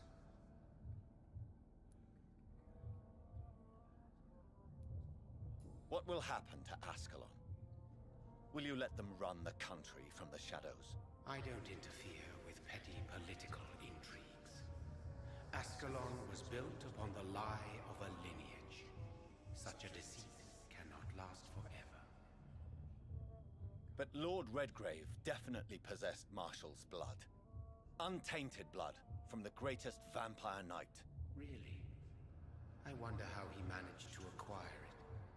Perhaps I should retrieve this artifact before going back to sleep.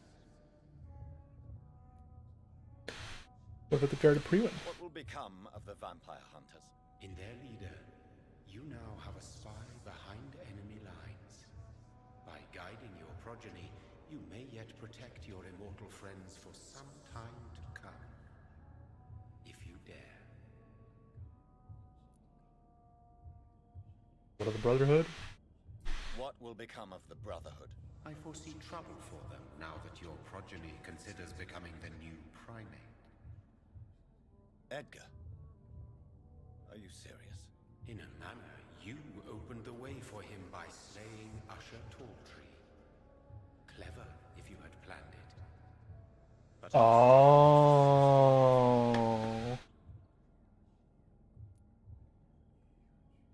Wait, what's the Brotherhood? The people who study vampires throughout history. Oh, I see. The keepers of ancient secrets, essentially. No. I must know why Elizabeth fled here when I discovered she was the original healthy carrier. no, She is not what you say she is. That is a secret you will discover soon enough. And you? Why are you here? Which new thread of which old twisted plan are you seeking to pull now? Tell me the truth. I am just here to salute my sons, and to bid them fare thee well. Your sons? Plural? My God, will you ever stop speaking in riddles? Perhaps I am too old for your spoken language. Perhaps you now have so many subtle words you no longer hear the simplest ones. Tell me about William Marshall. Why is his blood so strong? He is not stronger than you, only older. You are strong, Jonathan Reed. A champion of your time, chosen to defeat a threat spawned of this generation. Is he here? Is William Marshall here? Is that why you're here now, too? Have I not already answered that question? No. You did not. His blood was not tainted. The blood Lord Redgrave possessed. That which I used in the serum. But what if it had been? Then you would have failed, I suppose. For the blood of hate would have corrupted you too.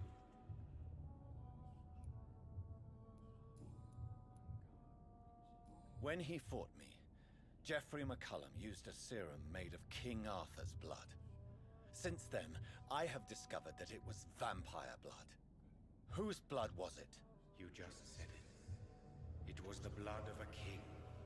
The blood of the champion I chose to save this land in its time of greatest peril. Wait, Yo. so is this guy Merlin? King Arthur was also your progeny. Why am I not surprised? Okay, so he's also Merlin. But he failed. Yeah, and you know what that does mean in a really weird sense? That actually makes sense because the whole bit of like Merlin aging backwards is clear now. He just gets a new, like, he started with the older form, but he just kept finding ways to improve his form. Who are your sons? Why do you bid them farewell now? You are my son, as is William Marshall. So wait. So why did you need a bit of William Marshall's blood? Why would your blood not be enough for this? Why was he special? Is he the better son? How many have you created? Who else? Shakespeare? Isaac Newton? Alfred the Great? Francis Drake? Thomas More? Guy Fawkes? My project. Guy Fawkes being a vampire is pretty funny though. Feel the urge to protect this land anymore. But yes, one of those you named is your immortal brother. Maybe you shall meet one night. If it's Guy Fawkes though, it's gonna be pretty funny too. So that is all we are to you. Puppets you create to defeat some threat born from a dreaming devil. No. You are my sons. I am proud of you. I mourn when you fail. Oh fuck, someone failed? Well, yeah, he just said that King Arthur failed. Which, I mean, does go along with the legend. Also, I guess then that lines up. So, you know, Morrigan and Morgan. You know, I guess yeah. names are clearly similar. then. And answer His my last avatar was question. probably Morgan Le Fay. Did I defeat the epidemic? Now you've found the castle, Jonathan Reed. Fuck you. You can answer that. Farewell, my child. I shall dream about you soon. Next time, study English before you wake up.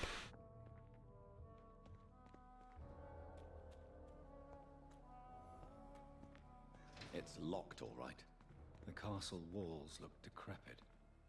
Maybe I can find a way to sneak in.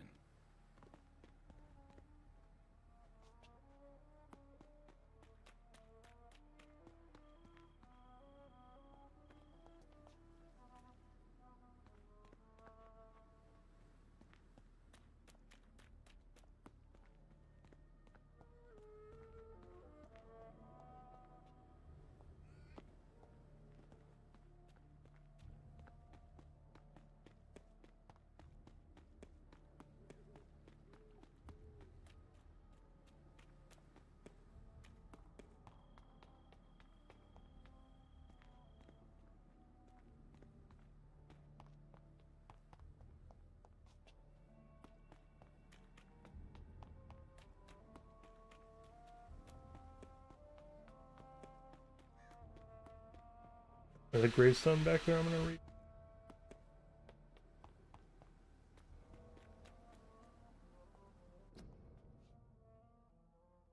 Mary Wood Robin Langley. Oh!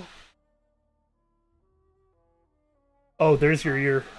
It would go again. Arlen, there's your ear. Wait, was she just turned into a vampire though? I feel like this has to be slightly later, right? I thought Charlotte was the daughter. Oh, you're right. Elizabeth moved Charlotte's body. Yeah, Elizabeth moved. Hang on, I'm gonna double check this too. Right. I know. I am. Yeah. Yep. You're right, Charlotte. Does she know something?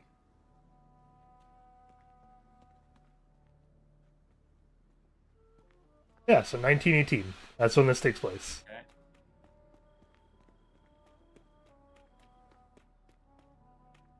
That would line up.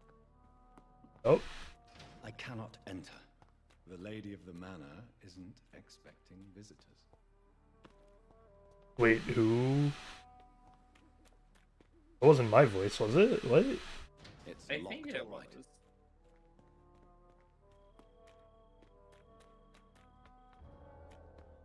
Oh.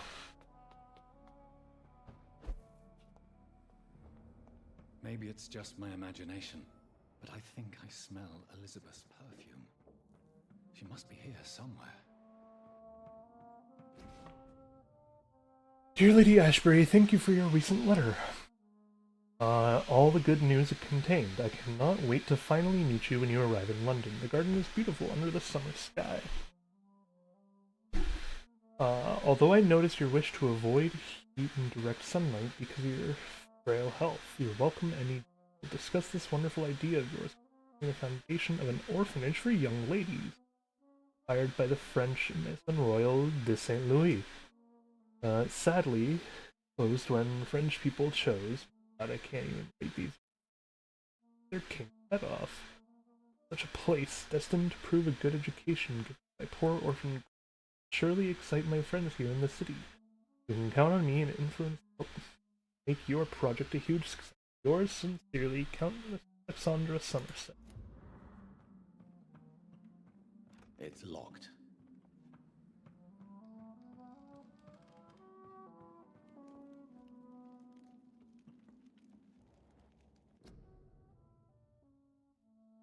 Portrait of Elizabeth Blackwood.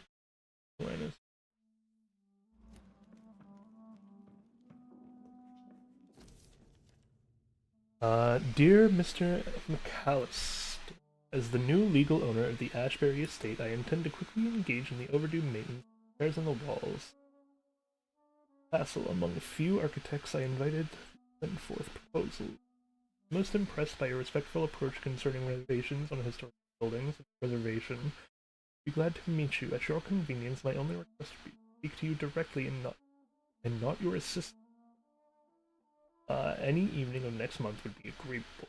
You may come to the castle, or I can come at your office. If you agree to come to the castle, I could show you what kind of repairs and modifications I have in mind concerning the crypt, which need considerable rework, and very sincerely, Lady Ashbury. Like most castles, this one has a crypt, and it holds something special inside.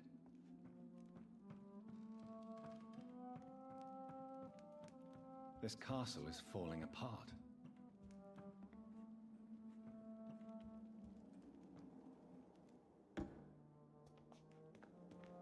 That sweet fragrance, Elizabeth's perfume. She was here, and recently.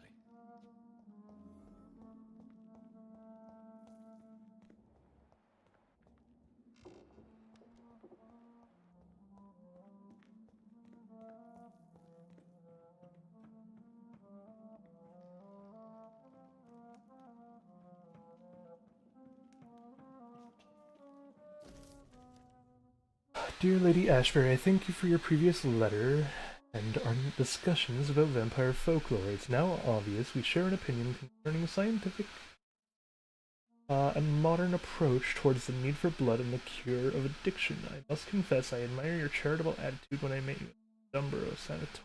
I am impressed by your kindness when talking to the humble and poor patients. I was delighted to read about the position of administrator at the Pembroke Hospital. You finance since its founding. After a few days of deliberation, I'm happy to accept your offer. It will be for me an occasion to get back to the busy streets of London after years of public service in the beautiful but far quieter Scotland. I'll be glad you met me there. Discuss with you further about immortality, advantage and disadvantages, and how to enhance your condition. I look forward to our next meeting. Yours sincerely, Dr. Edgar Swansea. Ah, Swansea. Asshole. This painting looks suspicious. Which one?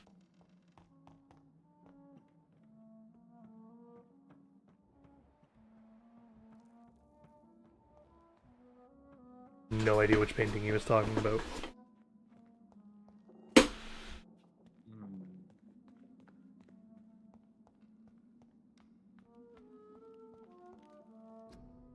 Portrait of Dr. Jonathan Reed by... Oh.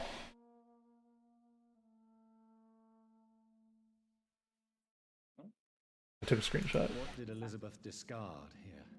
The painting or the model?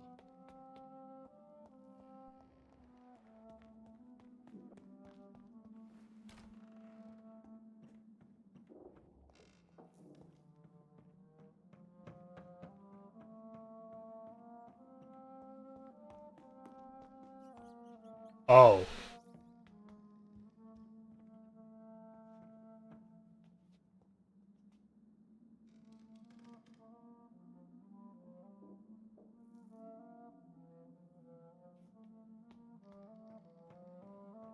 That's the painting I was referring to being suspicious.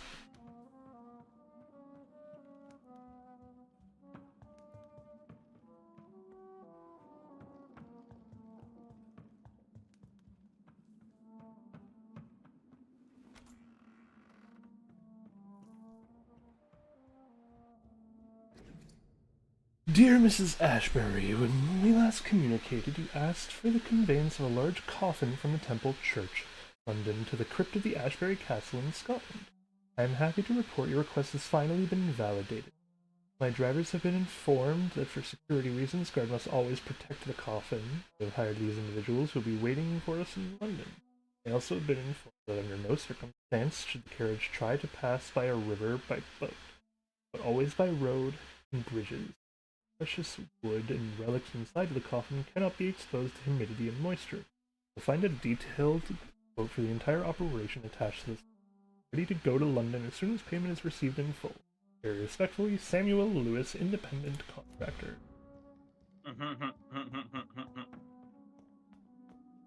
Yeah.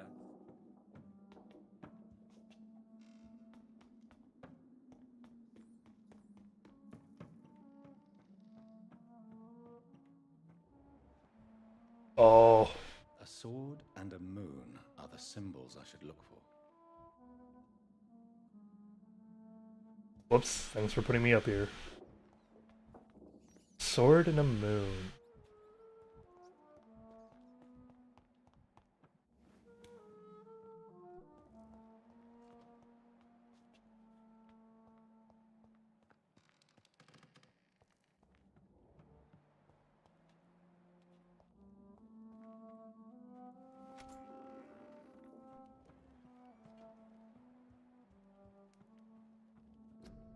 Portrait of Elizabeth and Jacob Blackwood.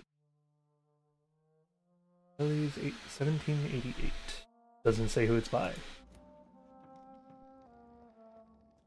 What are these symbols? Shield. Mechanism, but it doesn't work. One last switch, and here's another switch. I should keep looking. Okay, I gotta find a moon. Oh, it's a moon. Yeah, moon and sword. That's a flower. I wonder if flower has, like, if there's another... Symbols. I can feel I wonder if there's, like, another secret with the... There's the moon. One last switch, and And there's the sword. Clever to bake it into the side and, you know, not right behind the sword.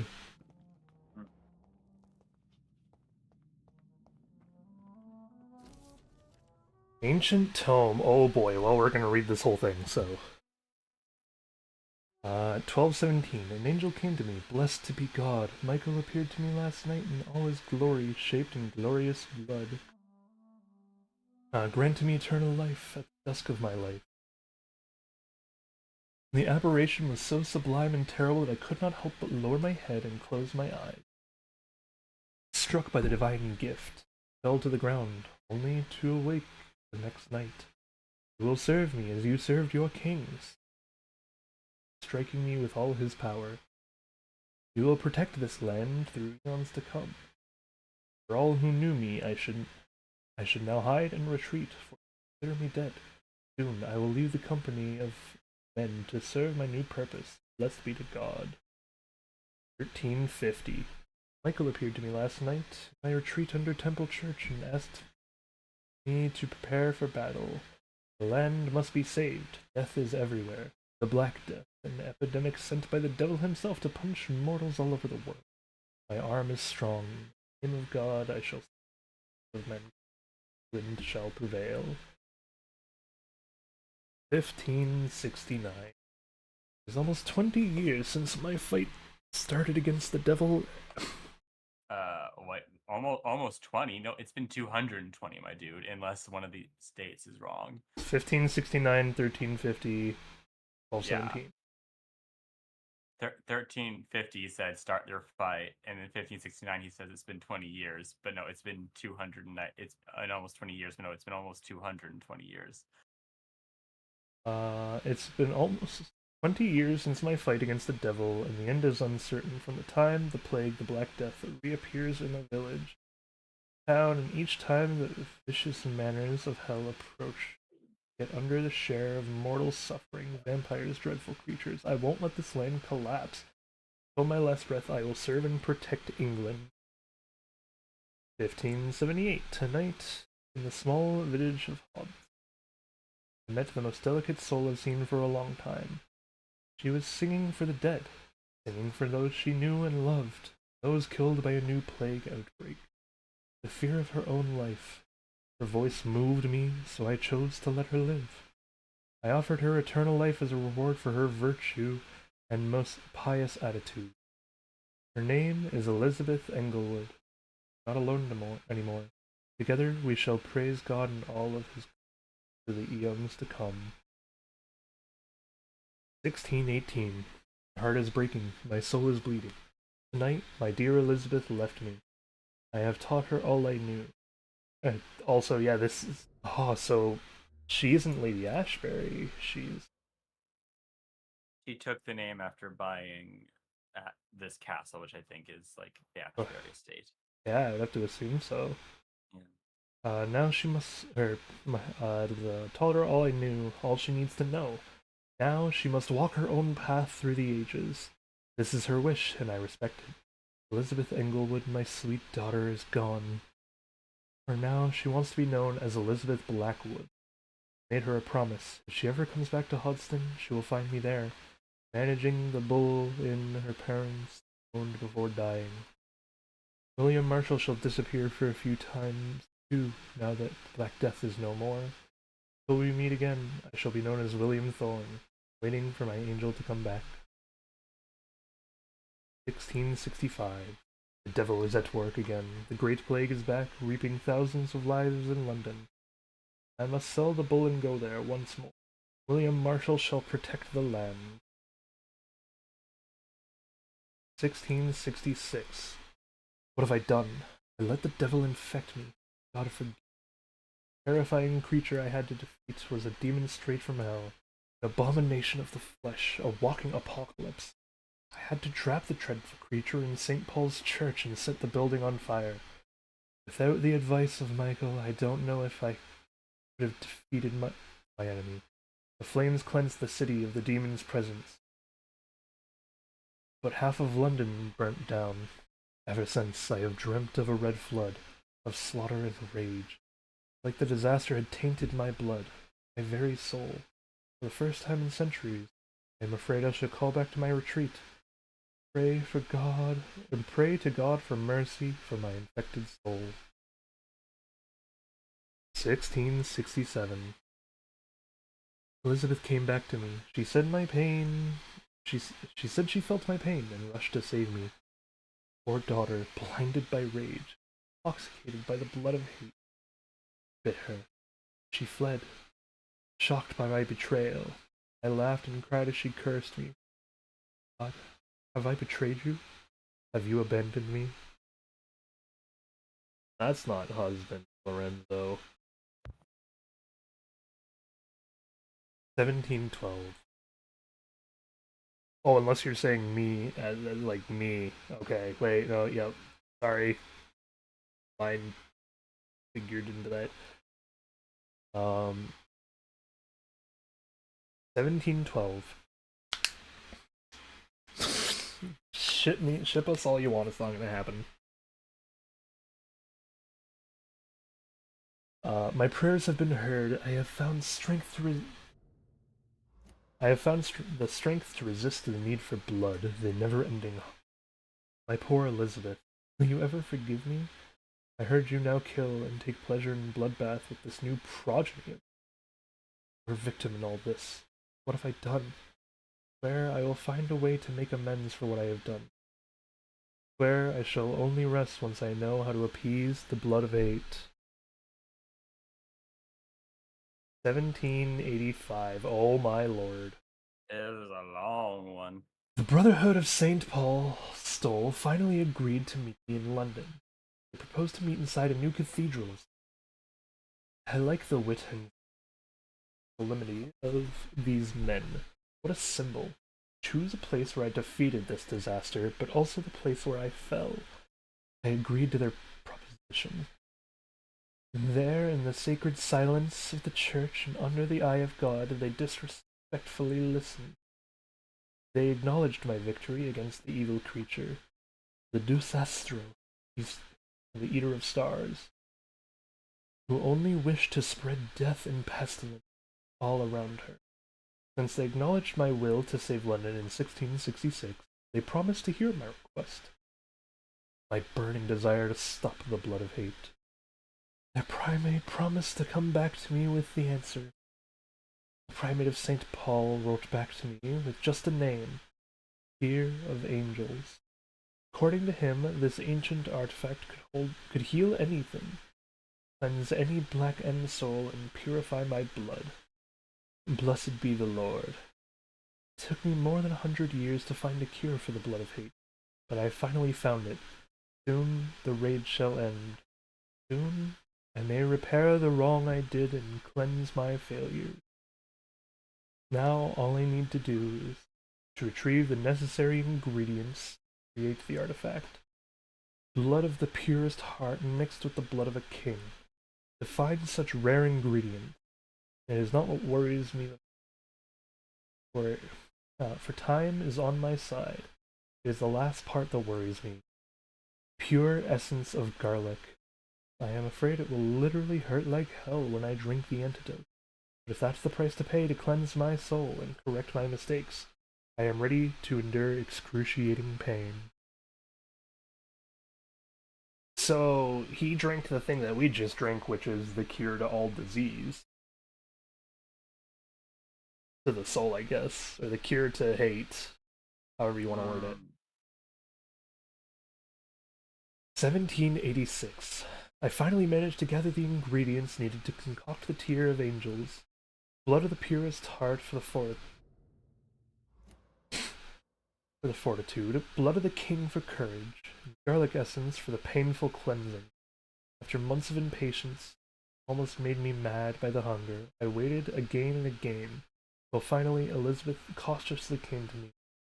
As promised, I had changed myself to be sure I would not attack her again. I did not recognize my sweet daughter at first, for she only was Lady Blackwood now. The dreadful mistress of the dark who took delight in slaughter and carnage in France.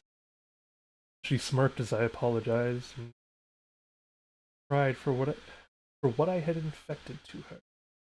She shouted at me when I tried to explain to her that my bite had infected her, given her the blood of hate, now burning in her veins, soul. I told her I have found a cure, and I managed to create 1 dose of the antidote. I gave it to her. Give her back her previous peaceful life. In exchange, I only asked her to take care of me. For I intend to be locked down in my tomb, chained if necessary, to impeach me from feeding on any mortal or immortal.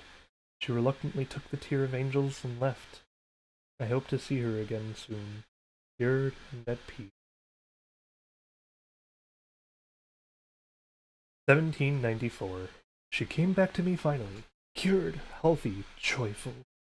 My Elizabeth. She told me she had drunk the antidote about a year ago in France, after witnessing and taking part in the massacre of an entire orphanage caused by the blood of hate. That's when Lady Blackwood died. She said. She promised she would take care of me now. That's all I ask, as I repent for the murderous souls caused by my negligence more than 100 years. 1795. My dearest daughter came back to me to tell me the good news. She has recently bought a castle in Scotland. She will soon finance the renovation of the castle crypt to provide me a new retreat, far from temptation, far from the noisy, crowded cities. I can't wait to embrace solitude, finding the peace I need to refrain from killing. God, please give me the strength to resist the urges during the journey from London to my new domain. Before I leave, I should give a copy of these memoirs to the Brotherhood of St. Paul's Stole, without the most shameful and sensible information, of course. Soon I shall leave London to pursue my penance. There I shall find peace at last, the support of my resuscitated Elizabeth. This is probably the saddest thing I've ever read because it means we have a very hard choice about to come up.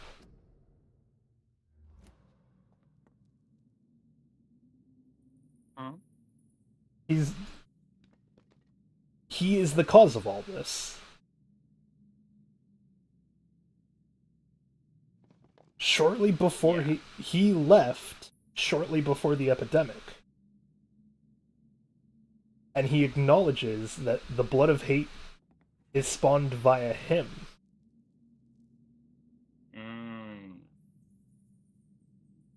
Which means he's the original carrier. He's patient zero. Yeah. But she doesn't want us to. Have to see. I have a feeling we're about to meet him and her together.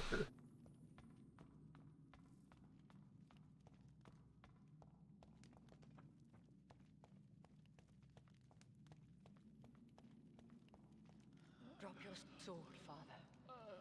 You have nothing to be afraid of.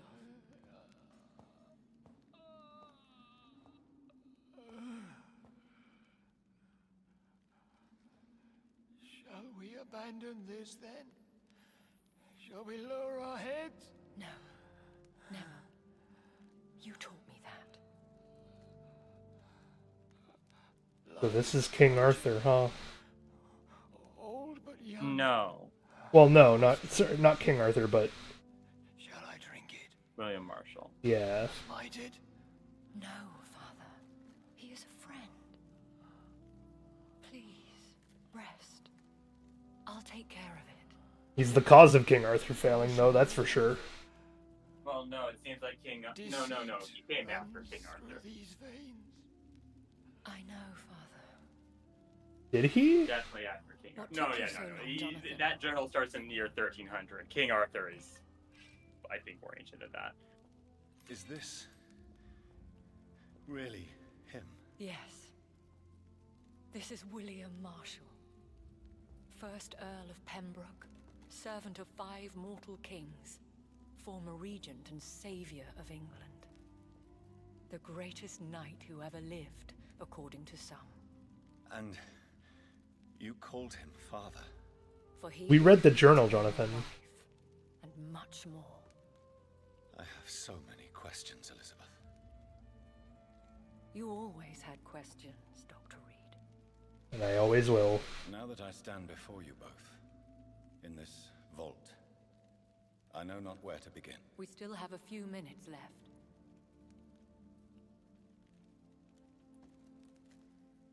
Where are we? Where are we? What is this place? This is the Ashbury estate. I inherited the title when I purchased the castle. Is this place your retreat? Is this your retreat? Something of a secret place? It's more of a sanctuary, really. This is where I take care of my father. Ever since he became unwell. What if someone finds you? Are you not afraid someone might discover you here? It's not that hard to find. Do not assume that I would hesitate to silence anyone who tried to reveal my secret. Fortunately, it has rarely come to that. Why run here? Why did you flee here? When you told me I was the healthy carrier, I had nowhere else to go. You mean you had to return to the real source of this scourge? Yes, to end it, once and for all. She knows. Will you go back? She wants to do it. I do not intend to. But you had your whole life there. Not anymore. Especially after my dear Charlotte was murdered. Man, those Ascalon dudes are assholes. Destroyed the disaster, this creature that Harriet Jones had become. The epidemic is no more, and London will recover. In time. No. London is doomed. The East End, Oh, shit. Whitechapel, Yup. West End. So many districts gone. And soon the whole country will follow. This city has been rotten to the core for so long. If it wasn't this plague, it would have been wiped out by another catastrophe. I cannot bear knowing I was the cause of all this. Through the use of my own blood. No. This catastrophe was the result of unethical experimentation. And the will of a creature so inexplicably evil, she exceeds all the terrible wonders I have seen since my death. But it was my blood all along. My corrupted blood of hate. The poisoned blood of my father. A healthy carrier. That's all I am. Yeah, but also you're a healthy carrier, and you only infect people when they get your blood. So just live your life, and don't, I don't think she's intending on ending her own life. Why are you hiding William Marshall here? How could I not take care of him? He sacrificed himself by giving me the only dose of antidote he had.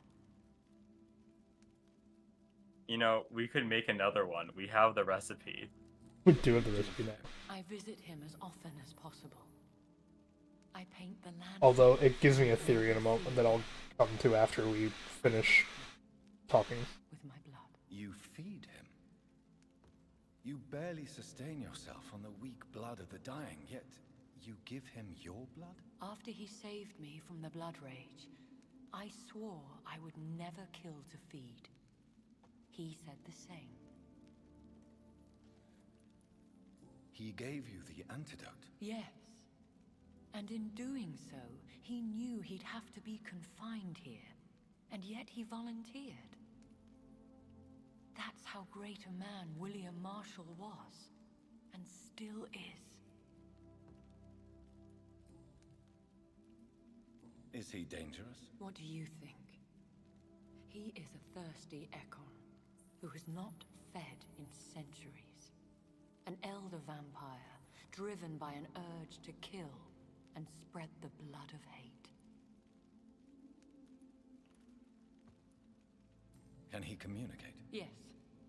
Sometimes he even seems like the noble knight who saved and raised me.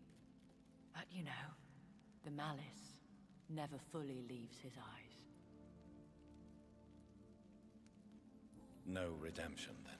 And yet he thinks he has been offered immortality by the angels to protect the feeble and to smite the unholy. We could cure him. It's too late. The blood of hate has run for too long. The antidote would not work on him. That seems like a plot convenience. Believe me, I tried. I don't think so, considering something our own dad said, actually. Okay. William But again, we'll get into this after. You. He is the true, original carrier. Yes. But he saved me by sacrificing himself. Saved you? How? The tears of angels. The cleansing of impure blood by an older, more powerful blood. It worked on me, did it not? Yes. Blood is the definitive key to our species. Scowls, cleansing, lineage. Do you really think it worked? It has, Jonathan. I was nothing but a beast who took pleasure in slaughter. I roamed across Europe, reaping my bloody crop. It was the blood of hate. But my father's antidote... Is she supposed to be Elizabeth Bathory? Elizabeth who? Bathory. I don't know. Famous vampire. Yeah, I know the famous... I don't think so, though. Maybe. Well, okay, so technically, as she's known as a vampire, she inspired Carmilla the vampire story. Yeah. Elizabeth Bathory, this historical person, like, believed that she could gain eternal youth by bathing in the blood of young maidens, and so she would like kill them to take baths. Yeah, I don't know. All right, who are you really? Really? How could I answer that? I went through many lives and identities to reach this day. To you, I am Elizabeth Ashbury, and that's all I wish to be. Respect desire. Yep. I understand. And I respect your desire for privacy. Thank you, Jonathan. Yay, see, look, she called you Jonathan again. Yep. How did You know, she was calling you Dr. Reed He was before. an Econ I know. for centuries when he found me. He saved me from certain death by making me his progeny. Why did he choose you? You should ask him that. Fair. Did you ever blame him? Not even when he was infected and bit me. He is my father. He raised me.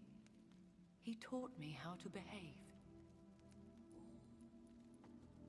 What about us? What do you mean? You know my feelings towards you, Elizabeth. But you left without a word. So I'm worried about your feelings towards me. I love you, Jonathan. I've loved you since the moment I saw you rescue poor Mr. Hampton in that filthy slaughterhouse. Forgetting the danger as you turned your back, like the newborn fool you were. She said it. You should have told me. No, Jonathan. The William Marshall myth lies at the heart of so many hostile plans. I could not risk jeopardizing his safety. So why did you come here? You knew I would follow you. I can't let you go. Because I know now the blood of hate is still in my veins. No one but I can put an end to this tragedy. I can help you. You can trust me, Elizabeth. Do you remember Dorothy Crane? Aloysius Dawson? I love you, Jonathan Reed. I really do. But you cannot be trusted. Would your protege agree to speak with me? I have so many questions for him. Go on, Jonathan. But be careful. I want, so, Hang on. maybe you could convince her if you didn't go on the killing spree. Maybe. Yes. So, William, my God, you really are William Marshall. You served Richard the Lionheart and his brother, King John. It It is such a privilege to meet you. I did in my day. Come closer if you want to speak. For my hearing isn't what it used to be. I think your hearing is fine. What is it you want then? I found your research on the antidote. The tears of the angels. What ingredients did you use? Once I understood what the ingredients were, I used the tears of King Richard and the pure blood of the valiant Boadicea. So it doesn't have to be the same people. I see. Good to know. King Richard and Boadicea? How did you find such relics? It took me many years to locate their hiding place. Then I had to learn the formula. If I recall, it belonged to an ancient brotherhood. The Order of St. Paul, I believe. I thought you were going to say the Brotherhood of Assassins for a moment. And did it work? Yes. The tears cleansed my poor Elizabeth's blackened heart.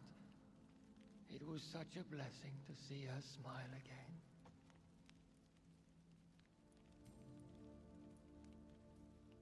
I found and defeated the disaster that was threatening to smite London. You should know that the city is safe for now, Sir William. Then may I call you brother? Did you resist its poison? Even a scratch from a beast so evil could endanger you and all those you care for. You also defeated one in 1666. Who was it? She was a malicious witch who spread plague throughout the city with her army of rats. She had been hiding in a bakery in Pudding Lane for months when I finally found her. How did you defeat it? We fought for hours. In the end, I had to lock her in St. Paul's Cathedral and burn the building down. I wanted to be sure she was destroyed. Tell me about the blood of hate. The blood of hate. How does it affect you? Do you feel it now? The blood of hate?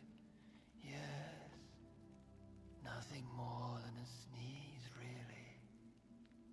A sneeze held for so long, you could blow a fortress down if you released it.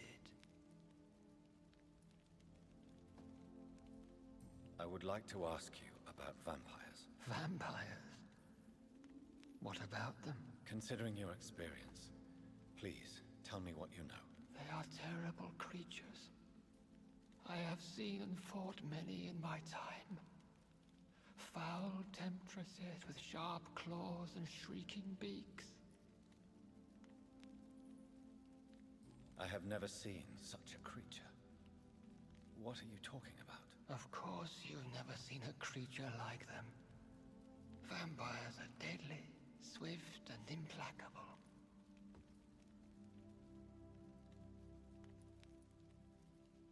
Where did you encounter the creatures? Where did you encounter such creatures? The last time I saw one was in a Celtic temple near Salisbury. A terrible and god-forsaken place full of ghosts. I will stretch. Thank you, Lorenzo. Oh, okay.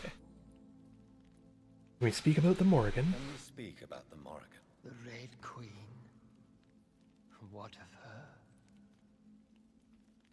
That hurt me. You met her, did you not? Just once. But she never ceased to sing to me. I love her song. It is a song of blood and war.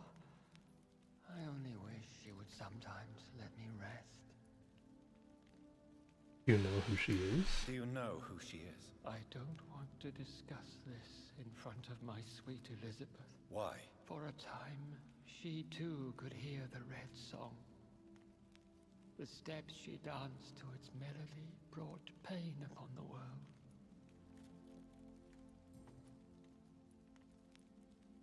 Do you remember Myrddin, your maker? Only God is my maker, for he created everything on this earth. He blessed me with eternal life through his archangel, Michael. But Myrddin, Michael, is a vampire. He made you a blood-sucking creature of the night. Blood, yes. I used to drink it from the throats of the unworthy. Then I was punished for my deceit. During my penance, I rely entirely upon my sweet Elizabeth. Tell me about Elizabeth. How was she infected? I do not wish to discuss it. Please, Sir William. I need to know what the blood of hate is.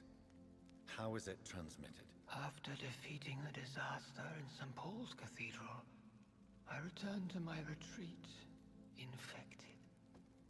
This is where my sweet Elizabeth found me, for she heard my pain from across the sea. Where is that retreat? Where is this retreat you mentioned? In London, under Temple Church, beneath my empty tomb. I always loved to sleep there while listening to the bell above. What happened then? The blood of hate had twisted me into a rage-filled man. I attacked my progeny and infected her too. Forgive me, Elizabeth. I failed you. You bit her again? Is that how she was infected with the disaster's blood?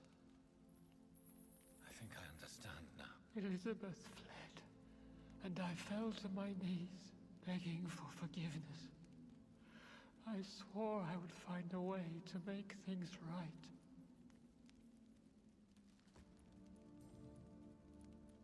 How did you meet Elizabeth? Times were tough. I had awakened to protect the land from a new plague. I heard her sing for her dead family. Singing for her death to come. I chose to save her. When was that? It was so long ago. A few years after Elizabeth of England and Catherine of France established their alliance against Spain. What did you do? I raised her as my progeny. After she left to see the world, I rebuilt her deceased parents' inn. Owned it as William Thorne for a time. Those were good years.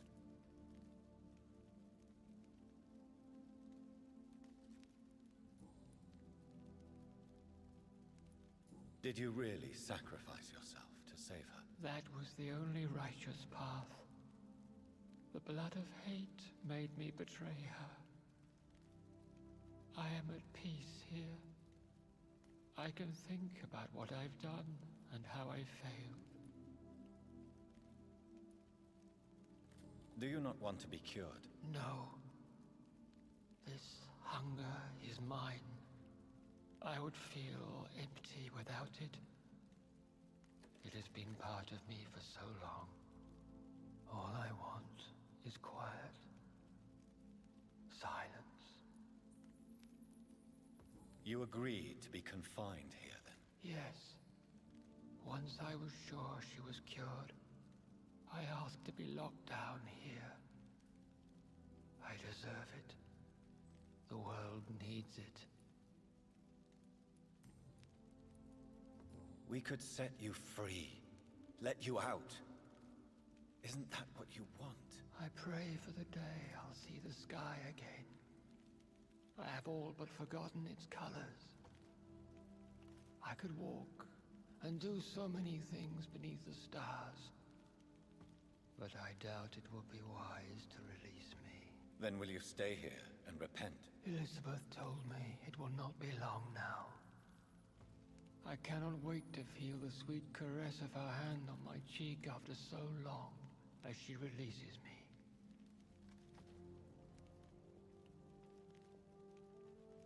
Has the time come? Yes, Father. Why not unleash me then? To see the sky a final time? You already are the sky, and not defeated, for I welcome the sword you bear, for it is mine. You were never defeated, my lord. Oh.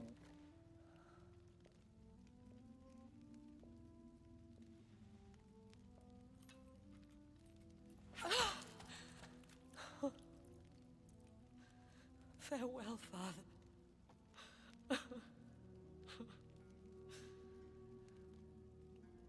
And to you also, Jonathan. What do you mean? I can't stand what I've become. This healthy carrier. No. The flames will purify the poison that runs in my veins. No! I won't allow this to happen. I am death, Jonathan. Wherever I go, I can't stand it. Who cares? We are vampires. We are death. No, Jonathan.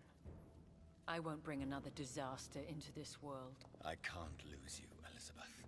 Even if it means putting the whole world at risk. How can you say such an awful thing?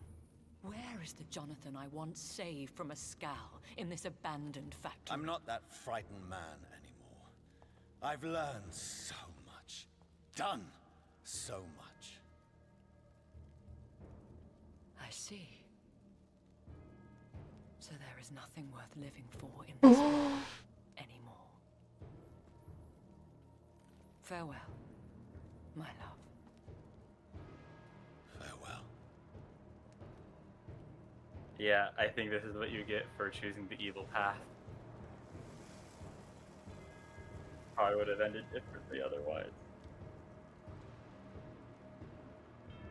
It's okay because of my next point.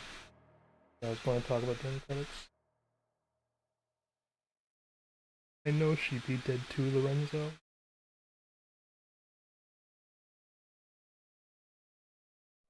One prayer for the summoned, called by this song. Child born from darkness, whose path he must find. Now the song is sung and your path chosen. England is safe, the price paid most dear. But what do you care? You are the one who keeps killing. You've chosen your path, my fallen champion, like others before you. Prey to lust and desire, slave to the everlasting thirst. My queen sleeps once again, and I'll soon join her slumber. Until alas she rises, woken by the hunger never fed.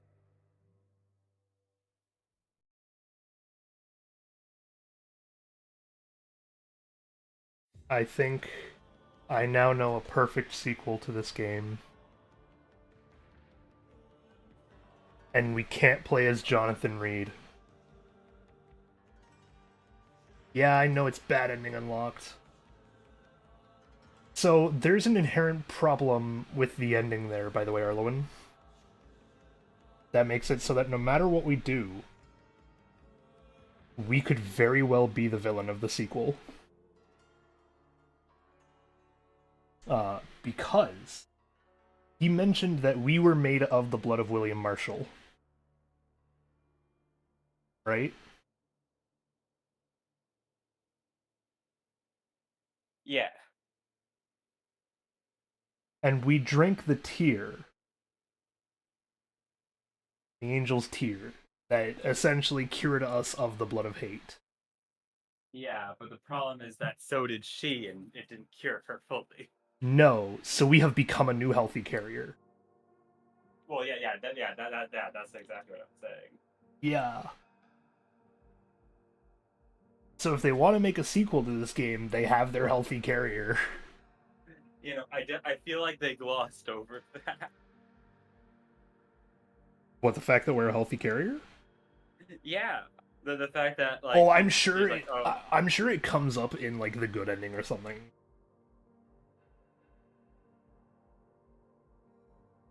Because the whole point of the good ending is you have like the people skills and the understanding of everyone around you to show that you can change. Mm-hmm. from the sounds of it.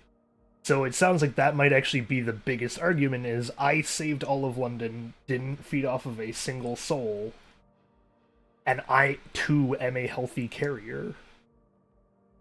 Yeah, So now if that I think I about can it, prove because change. you turned them, both Oh, yep. Vampyr the Knight of the Guard of Pyrwin and our doctor friend, they're both now carriers too.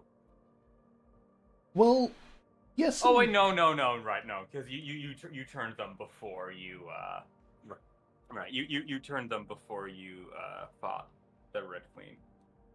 Yes, but not only that, um the blood like dilutes through lineage. Or not dilutes, like it fades with lineage because that's why there's things like skulls who are not of like pure blood-born vampire. Mm-hmm. We saw that with Redgrave and his wife. If Redgrave was healthy turned, why couldn't she be? The answer is clearly just that the blood will slowly fade over lineage, creating things like skulls. What am I gonna play next? I think next week, Tuesday, is going to be a safer, like, single stream game thing. I don't know what yet. I'm thinking something along my pirate theming because I want to be a pirate again. I was thinking maybe Salt if I can finally get it working. Salt 2.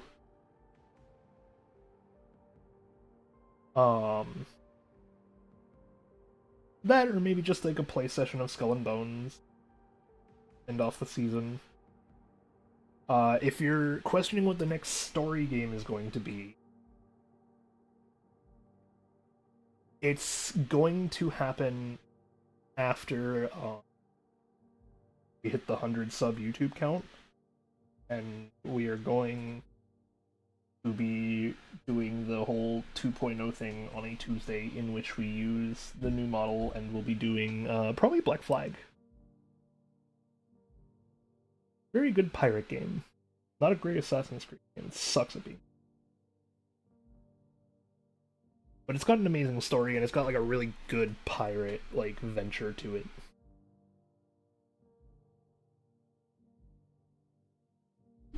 Oh, I could also suffer and play Sea of Thieves next week, but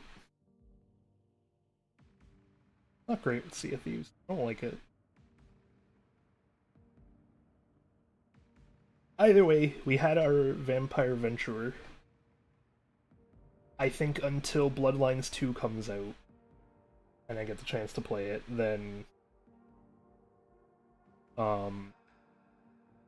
it's going to be swapped to pirate side of things. They got some really good stories in pirate games. And I wouldn't mind a good, like, long-form venture.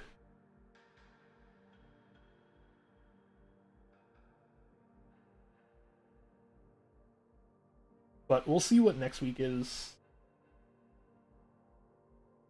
Just because of not wanting to do story until we hit the 100 sub mark. But then when we hit the 100 sub mark, we have a few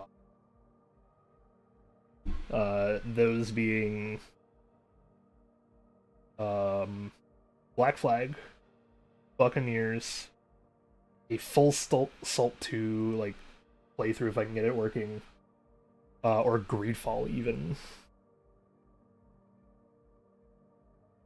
Because I've been slowly playing myself through Greedfall, and I'm really liking it now that I kind of grasp what's happening a little bit better.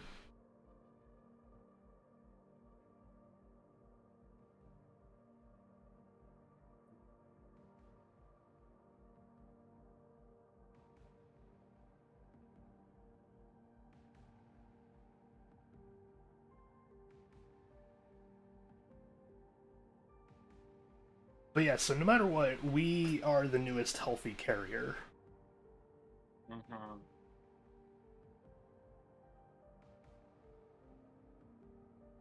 which means that even in a good ending, they have a reason to make us the cause of the next game, like villainy. Yeah.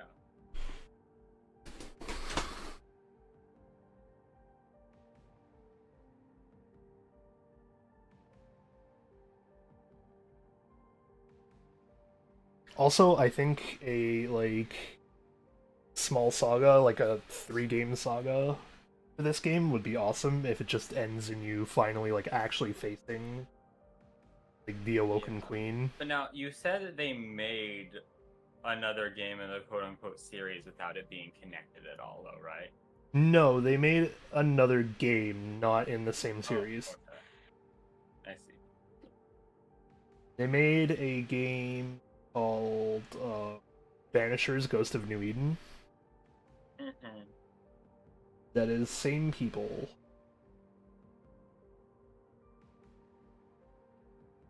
And from what I've seen, it's pretty good. By the way, Lorenzo, if you have input on what we should do next, let me know.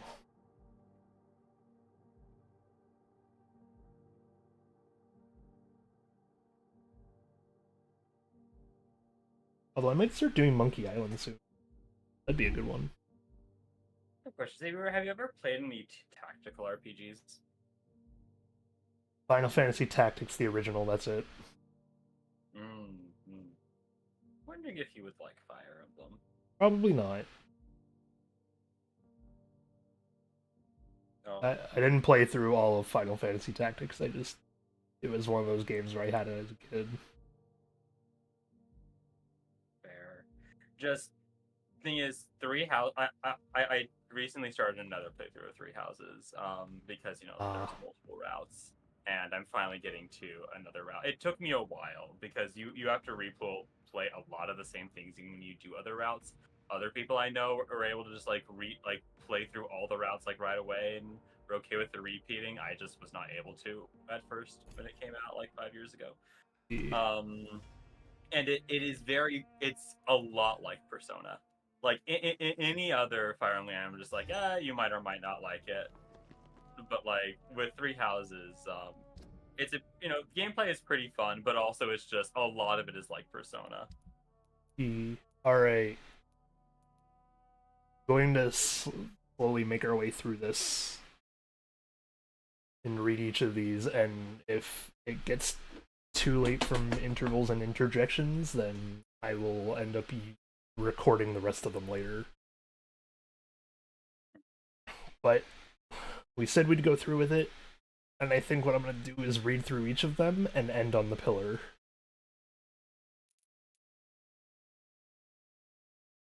The Booth Digby. No story. Dead. He died. Same with Edwina Cox. So we can skip over anyone who says dead, too, which is just going to be this first district.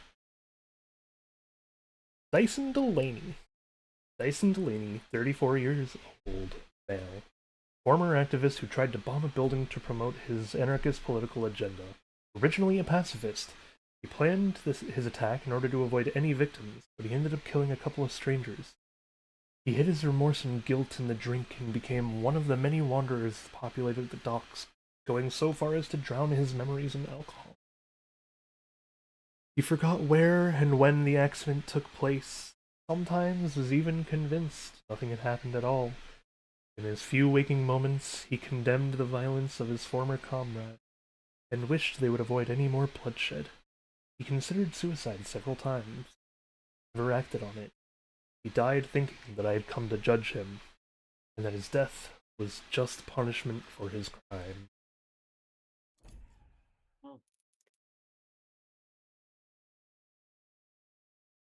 Archer Woodbead. Archer Woodbead, 61 years old, now. Once the leader of the Wet Boot Boys, Mr. Woodbead retired from the gang for a more peaceful life. He had led the gang to become enforcers of workers' rights and believed in his legacy. But the Wet Boot Boys decayed into a group of petty thieves and criminals, fighting over control of the East End docks. Mr. Woodbead considered their treason only second to that of his son, Andrew, who chose to join the Guard of Priwen despite his father's strong disapproval of the monster-obsessed. Andrew had been missing for a while, and Mr. Woodbead had started to risk himself in the most dangerous parts of town looking for his son. He will never know what happened to Andrew, but he died knowing his son's convictions were correct. Yeah, do you ever meet his son, or is his son just probably some random, No, we met his son, I just don't remember who it is. I think it's... Because, I mean, if he's in the Guard Pre, when you probably fight him at some point, right? He wasn't a boss fight, so... Maybe you didn't meet him. Sabrina Cavendish, 30 years old, female. A Scottish immigrant of Indian ancestry, Mrs. Cavendish played a remarkable ability to keep her pride intact at all costs. This catalyzed her anger and shame from the insults and assaults she lived through. Tom Watts, owner of the Turquoise Turtle, took her in as a waitress and accepted to teach her how to use a firearm. After a client molested her, Mrs. Cavendish was left with a consuming desire for revenge on her attacker. She often consumed hunger down her assailant herself. Since relatives and authorities shared the same apathetic desire for justice, despite her knowledge of Mrs. Watts' past, Mrs. Cavendish chose to nurture a silent affection for him. Her last thoughts were a mixture of hatred for me and love for him. It seems that neither feeling could overshadow the other. Honestly, I'd like to see it, because here's the thing: it's like, to do a pure good playthrough, you have to, like, you know, have mercy on everyone, like all of these people. Yup. But there are definitely some that it's like, nah, you deserved, you deserved. I'll be an arbiter. I wonder, like, you know, what would it their like to story do say? basically almost like a judgment route, a playthrough of the game where you go through learning about all these people and judging them, and basically taking the lives of those who you deem to be, like, you know, worthy of judgment, and sparing those who you deem worthy of Yeah, technically a guide mercy. for that exists. Kind of like a light Yagami route, kind of. Technically a thing for that exists online that you can follow through if you really want. I think it just gives you the neutral ending, though. Yeah, I mean, and that's kind of sad, but I mean, it makes sense, though, that would just, like, be the neutral ending. Alright. Because, you know, I guess, yeah, it's the good ending is, you know, pure, like, forgiveness to everyone. Alright. Tom Watts, 46 years old, male. During his youth, Mr. I'm gonna restart that one so I can clip this short better. Tom Watts, 46 years old, male. During his youth, Mr. Watts was the go-to henchman for the Wet Boot Boys gang and carried out most of their required coercion. As avoiding the attention of the authorities, it was a crime he didn't actually commit that sent him to jail, entrusted with the murder of an reread this thing now. God damn it. It was a crime he didn't commit. Actually, fucking hell, god damn it. It was a crime he didn't actually commit that sent him to jail. Entrusted with the murder of an inconvenient colleague, Mr. Watts found himself unable to perpetrate what would have been his first homicide. Denounced and caught, he spent the following years in jail. He buried his past by founding the Turquoise Turtle Pub, one of the rare secure areas in the East End docks. He hired Sabrina Cavendish as a helper and grew to admire and then love the will of the woman, going so far as to teach her the attacks and the skills he had banished from his life. His last thoughts were filled with concern for the uncertain future. I won't say it. I feel like this dude really deserved it. Too. Yeah, it's just that we didn't get to do him in ourselves. I know. Giselle Paxton, 29 years old, female. Former factory worker and unionist. She claimed her job was lost because of her syndicalist convictions, when in fact her dismissal was because of her alcoholism. The death of her mother, followed by the murder of her close friend Jack Gillingham, constant reprimanding of her sister Lottie, caused her spiraling addiction. Despite her sister's attempts to keep her away from the bottle, Miss Paxton was a severe alcoholic. Nothing remains of the woman who once led her peers towards social revolution. She felt she failed her engagements because of her grief. An opinion that prospered into light of Lottie's never-ending attempts, bringing joy around her.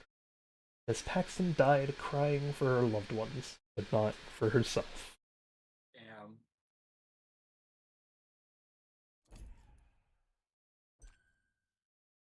Lottie Paxton, 24 years... Fucking hell, goddamn. Lottie Paxton... Oh. Thank you for the raid. What a time. Book club raid, thank you. Oh my god, wait, right? Hello, everyone. YouTube has also posted the raid in there, which is nice. Thank you for the book club raid. Hello, hello. Let me attempt to get a shout out that works in a way that I do not have to tab out here.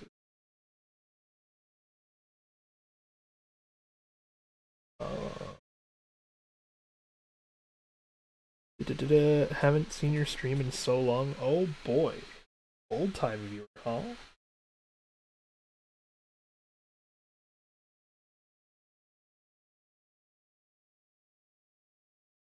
Do chat commands use the @ or / is what I'm struggling to remember.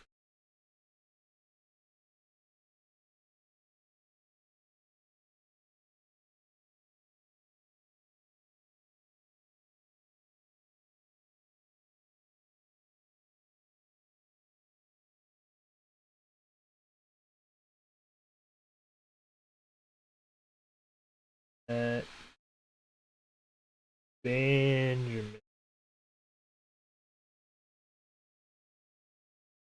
See, why does it not work? I want to do it, but when anyone else ever does it, it's fine. I couldn't begin to say.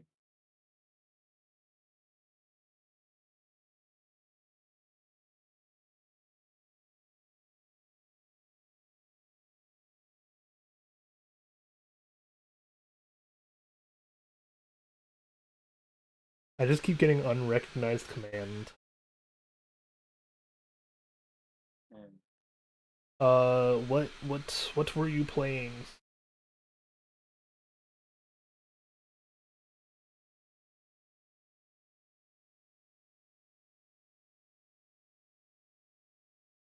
I am curious. Also, what is book club raid?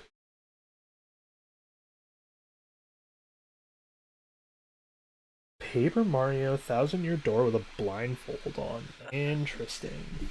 That sounds fun.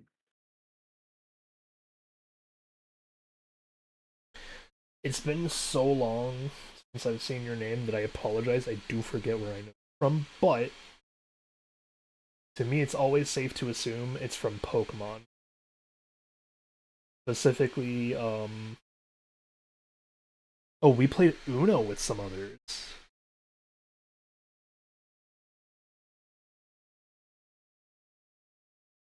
I played Uno, my god. I remember playing Uno.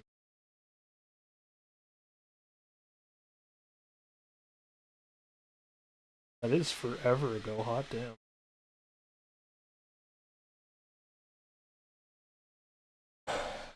Alright, read this next one so that we can be done this district.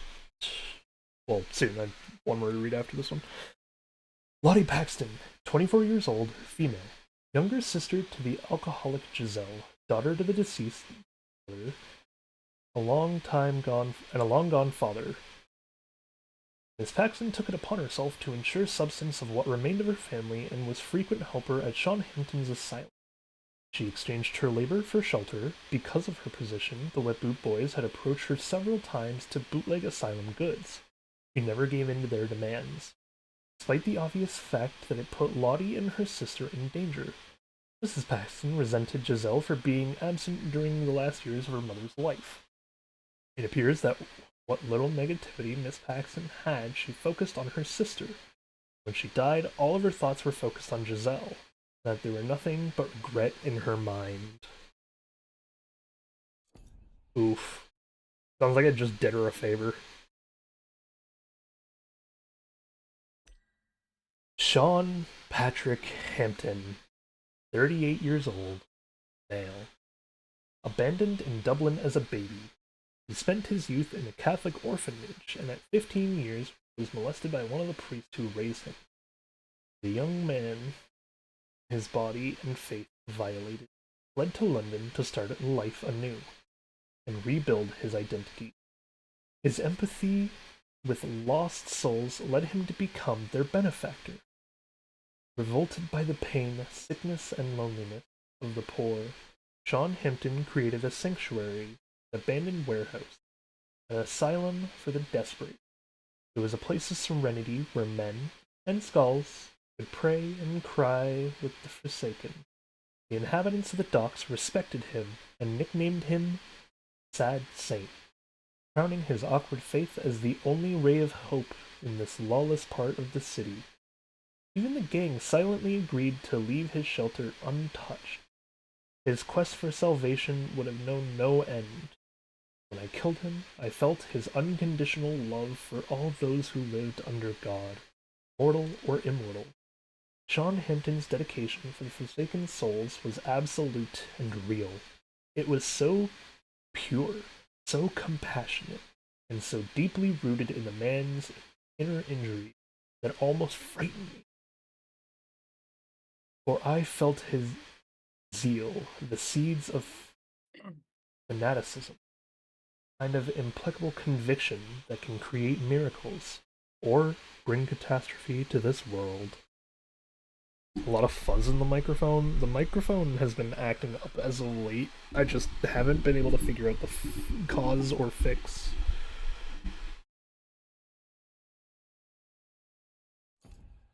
And that is the story of the docks. We're obviously going to end on Pembroke last.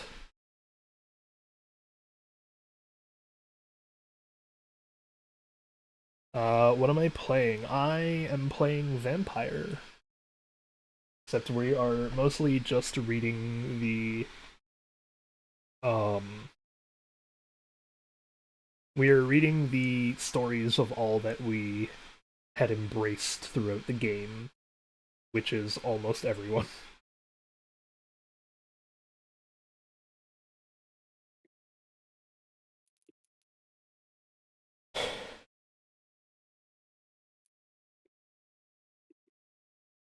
Clayton Darby.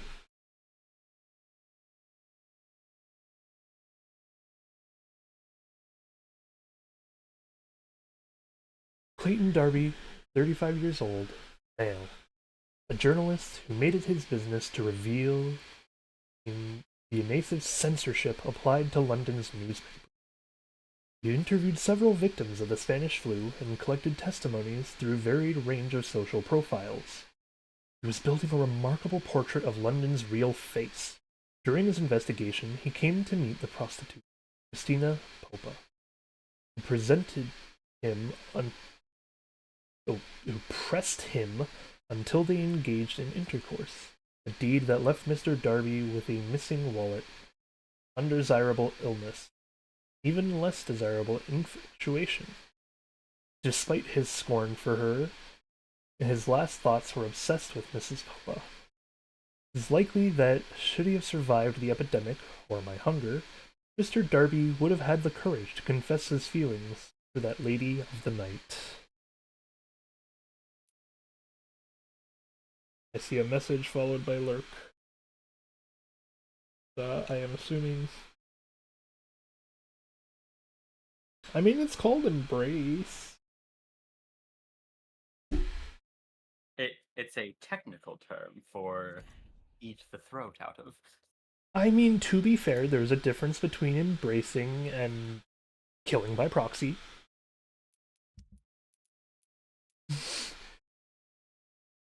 Alright. We give him a great big warm vampire hug. You basically. Christina Popa, 23 years old, female, a Romanian immigrant who fled the war and the materialization of her country to arrive in a segregated and sickness-ridden London, trying to find enough money to finance her brother's travel to England. Miss Popa struggled to find work. Her origins attracted only refusals and disdain, so she quickly became a prostitute out of necessity. She began to steal from her clients in an attempt to earn money quicker, taking all the risks for her remaining siblings, and neglecting even her own health and safety. Mrs. Papa had come to see the world as an inescapable prison. She had a fateful meeting with the independent journalist Clayton Darby, whose gentle empathy allowed her to share her story. But he made the mistake of sleeping with her. Popa had begun to develop an affection for the man, but she only admitted her true feelings to herself while I was drinking her last drop of life. Really? From what I remember, her last thought was actually about her brother. I remember that one. She was just like, "Oh, my brother, I never got to bring you here. What will become of you?" Yeah, I thought of that too. Oh. I guess this is why we want to read these. Okay, that makes me wonder. Do you think that it was whoever was writing it kind of like, forgot? Or do you think this is maybe two writing teams and they got their stories like, No, they wrote conflicting stories and then people didn't catch it in editing? I think it's actually more likely that the final note of their like embrace bits here are actually more respective of their overall story in the game rather than their last thoughts. And that their I'm just last asking, like, from a game, from a writing perspective. I'm saying why do you I'm think saying that those don't match up? it's probably because their idea of what they wanted us to read here was different than what they wanted us to hear when we consumed them. I see.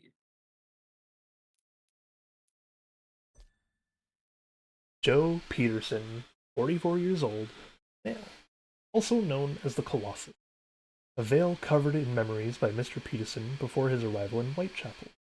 I discerned the death of his wife and the mind-breaking sadness that came with it. But what came before was nothing but blurred pain and repressed anger. What came after wasn't any better. Mr. Peterson moved house with his son Harry in search of renewal. However, he could not find any other job than that of a lackey for the Wet Boot Boys. Working for the gang, he bullied his neighbors into paying inflated taxes. Mr. Peterson had since looked for cleaner employment, but his reputation was established. All doors remained closed.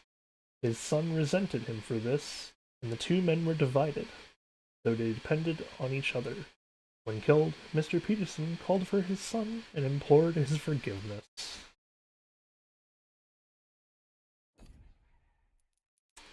Sad. But also, you deserved it.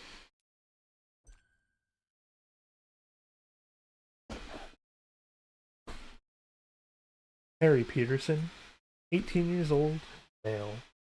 Forlorn and sickly boy, Mr. Peterson was the son of Joe Peterson, who moved his family to Whitechapel shortly after the death of his wife. Mr. Peterson didn't take the move too well. His awkwardness and angst prevented him from forming any new friendships. The boy chose to stay at home while his father worked a lackey for a local gang, gradually forgetting his promise of getting a cleaner and safer job. Eventually, Mr. Peterson's weak body pushed him outside and into Dorothy Crane's dispensary. He had no other acquaintances than his father and Barrett Lewis, an old friend of Joe's who was bullied by him, and in turn picked on Harry. As they killed the boy, he wondered about the meaning of death, and found his personal answer in the relief it brought him. See, like, that one's also different. Yeah, no, he was not happy about it. He was not happy about the relief of death. Oh, you know what I think it is? I think it's because I killed everyone that they're different. I think they may actually differ depending on the status of this as well as how many clues you have. I don't know, but the amount of clues I could believe. I don't think this. I don't think they wrote a completely different one for every single status. Not every single status, but like whether it was okay or not.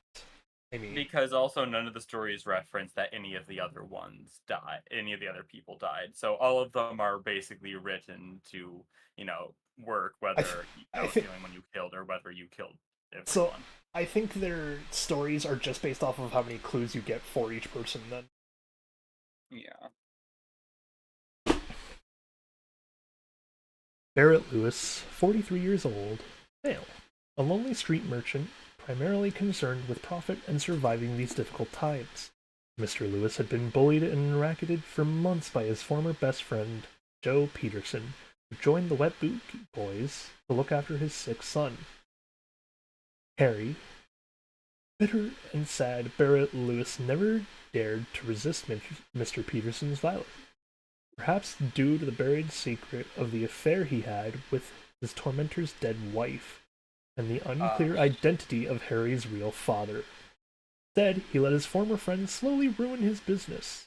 They never settled the crucial question that may have been the key to their sinking friendship, the identity of Harry's real father. When I took his life, Mr. Lewis was all bitterness and regret, concerning his bad choices and lack of courage.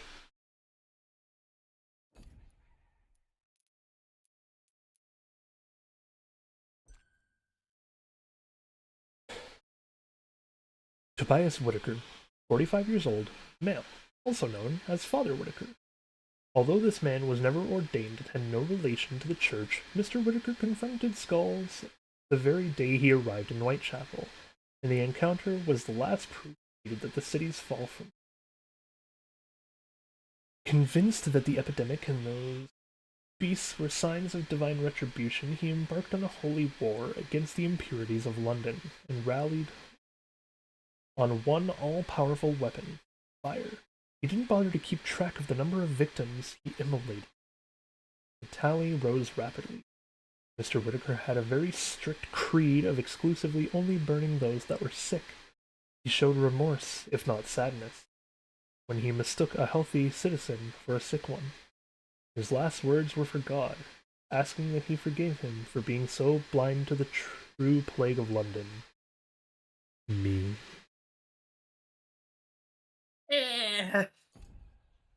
Priests going around lighting people on fire for catching, the flu. Deserved it. Yeah. I don't think your fault was to be being blind that vampires existed. I think your fault was being a freaking psychopath. Yep.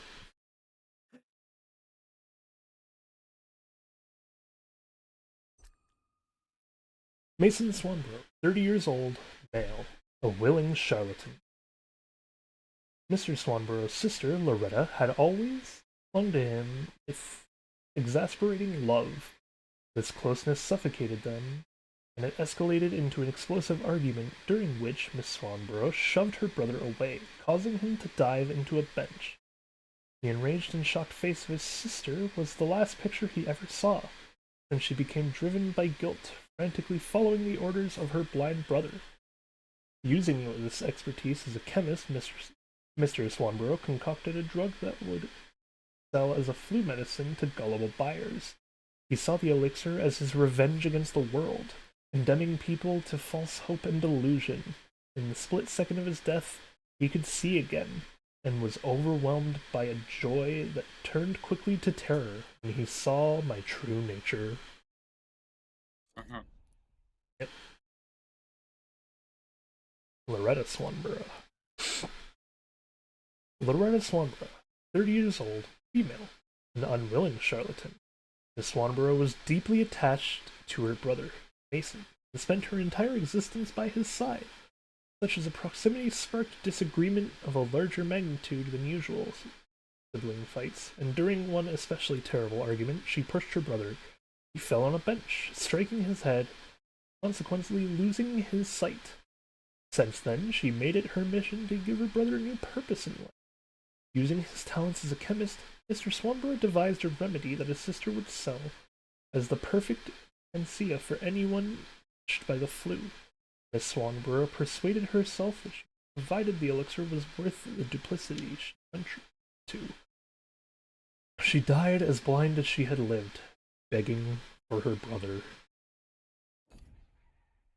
I want to get through all of these before we actually do a little bit of talking about each of them. So that we can get through these things a little bit faster. Benjamin Palmer, 34 years old, male, a frenzied alcoholic veteran suffering from heavy psychological trauma since he returned home from the front, most likely shell shock. Mr. Palmer never recovered from the ordeals of the war. He hid his agony in liquor and pills. Unable to hold down a job, he was eventually evicted from his former home after the death of his wife,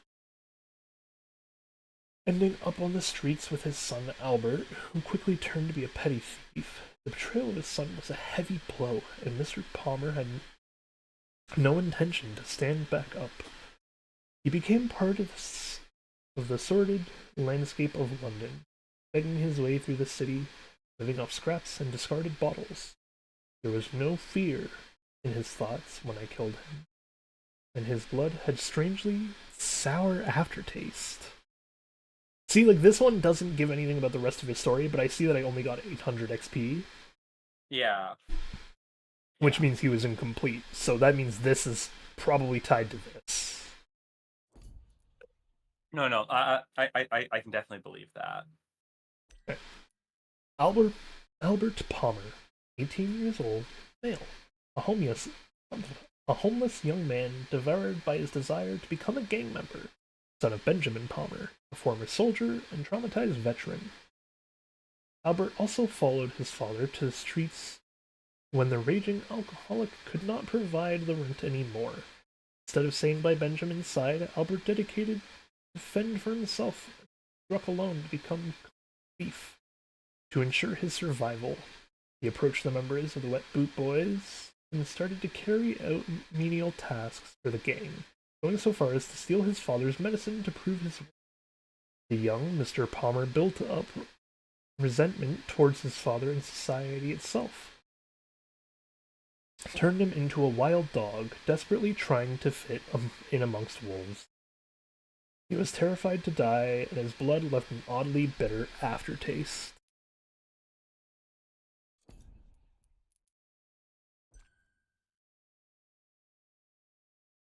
Cogan Bates, 45 years old, male, a crooked landlord from Whitechapel. Mr. Bates made his fortune by offering accommodations to immigrants in need, extorting them for rent at any cost. The extortion was so severe that many tenants had to sell themselves just to keep their mediocre shelters. Of course, Mr. Bates presented himself as a facilitator for such methods. He fished for most of the lost souls in Nurse Dorothy Crane's dispensary, selecting his future residents by the color of their skin and the difficulty in handling the language. He made it no secret of his profound racism. The skulls that had attempted to kill him were former tenants, driven by the urge to avenge themselves. In the end of existence of their wretched landlord, Mr. Bates had a clear understanding about the villainy of his actions and the hatred people had for him. He died regretting his lack of loved ones. Good. Yeah, deserved it. I'm gonna run to the bathroom.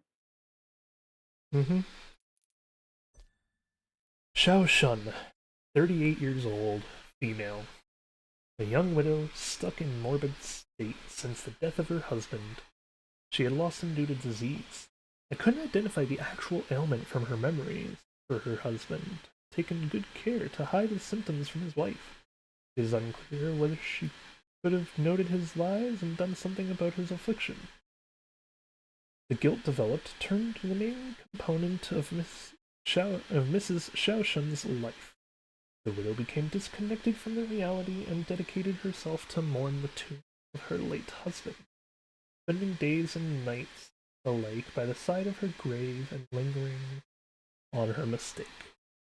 I wonder how her life would have evolved without my intervention. Would she have stayed in the East End? Would she have regained her composure? Either way, she rests now by his side.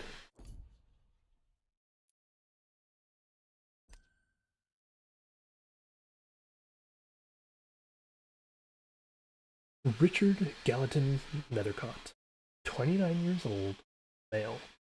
The only heir to a wealthy family, Mr. Nethercott possessed luxuries whom names had most forgotten.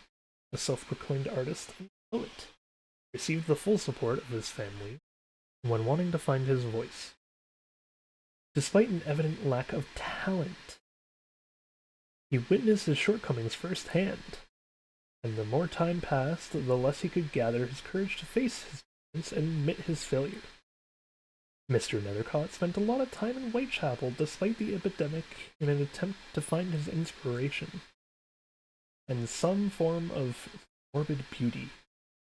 When he met Camilla, a local flower girl who stirred his inspiration and his feelings, he killed him. All the words, all the poems, all the songs he could have created merged into a single masterpiece, and it still haunts me.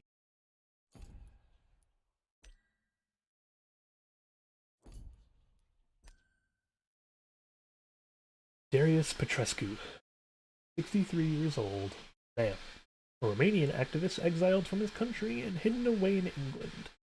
The nurse Dorothy Crane saved the life of Mr. Petrescu upon his arrival in London. The former rioter made his duty to protect Mrs. Crane's illegal dispensary and join her crusade against the ailment and poverty. He became well known as her guardian, right arm, and Cerberus. Old age didn't cripple him much, as his charisma and imposing presence were enough to scare away thieves or potential menaces. It appears that Mr. Petrescu had some vague knowledge of blood drinkers based on the tales and legends of his homeland, although he didn't link this insight to me. When I killed him, he displayed an exemplary loyalty to Mr. and blamed him for dying too soon.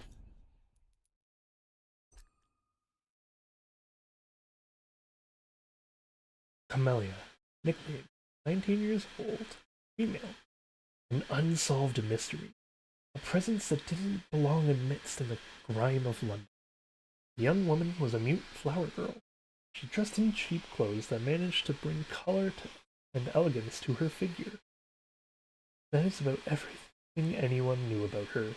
Her real name, origins, and thoughts remain unknown to all, even to me, while I took her life. But she was unanimously praised as a kind and comforting figure.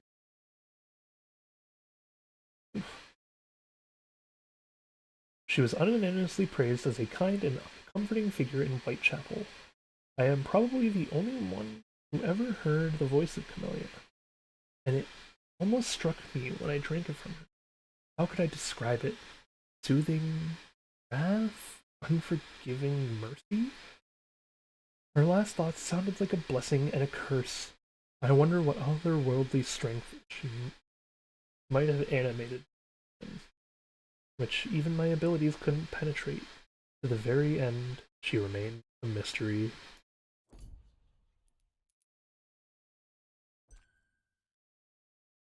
Dorothy Crane, 27 years old, female. Mrs. Crane, born Crâșnescu, grew up in Romanian Transylvania, and it was there she first studied medicine. A Romanian patriot and a partisan who dedicated herself to the independence of her country. She fanned the flames of revolt and in her comrades leading the resistance. In 1916, she witnessed the defeat of everything that she believed in, and that ended with a representation of her. The people and the slaughter of her loved ones. She fled to England and her sister. She fled to England with her sister and her brother-in-law.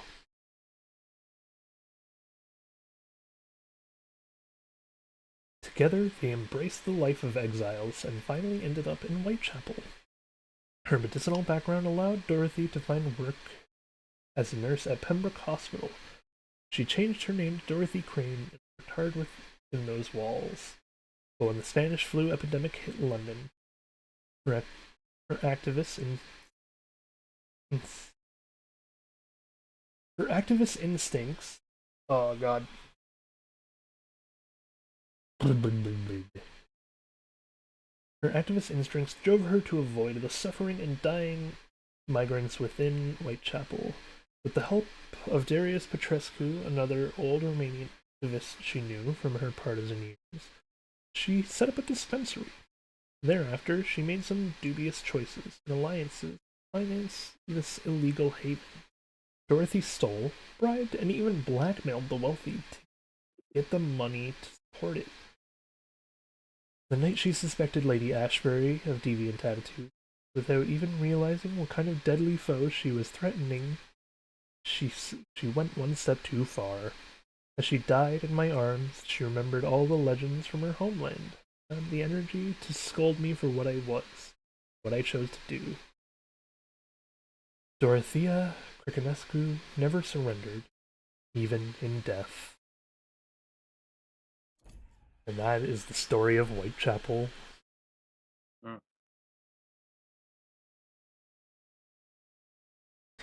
Yeah, she really didn't know who she was messing with when she tried to blackmail Lady Ashbury, huh? Yeah, I kind of missed that chapter. That's terrifying thought. Well, to be fair, this was the first chapter. Yeah. It was first, second, third, and fourth. Even though this hostile, but it still is a little bit because Swansea remains. That's funny. Oh, this one's gonna hit hard and hit fast for the opening. You know what? Let's take a very quick break. I really need to use the washroom and get some water. Alright, sounds good. And then we can grieve our mother.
Chat.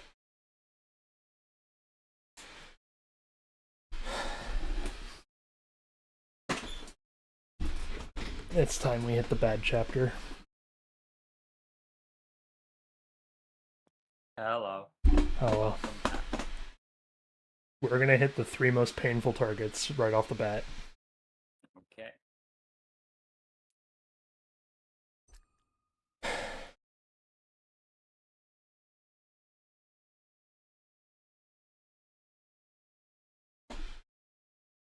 Emmeline Maria Reed, born Batelier, 65 years old, female. Too many deceased and revived children broke my mother's mind, leaving her unable to distinguish between the living and the dead, that I might be able to do so myself. Born in France, my mother had always been the artist of the Reed family. Despite, or because, of the comfortable life she found in England, she never ceased to create and sell her art. Paintings, writings, the occasional poem or song. Her spit was as creative as it was frail. I'm going to reread that line. Her spirit was as creative as it was frail, and the disappearance of her husband tipped her towards the self-indulgence that made her confuse dreams with reality. Avery Cork, our family butler, took good care of her. However, her state had deteriorated to the point where she couldn't or wouldn't eat, wouldn't sleep, and was letting herself die of neglect. She regained her senses when I brought her rest, and she saw me for what I was.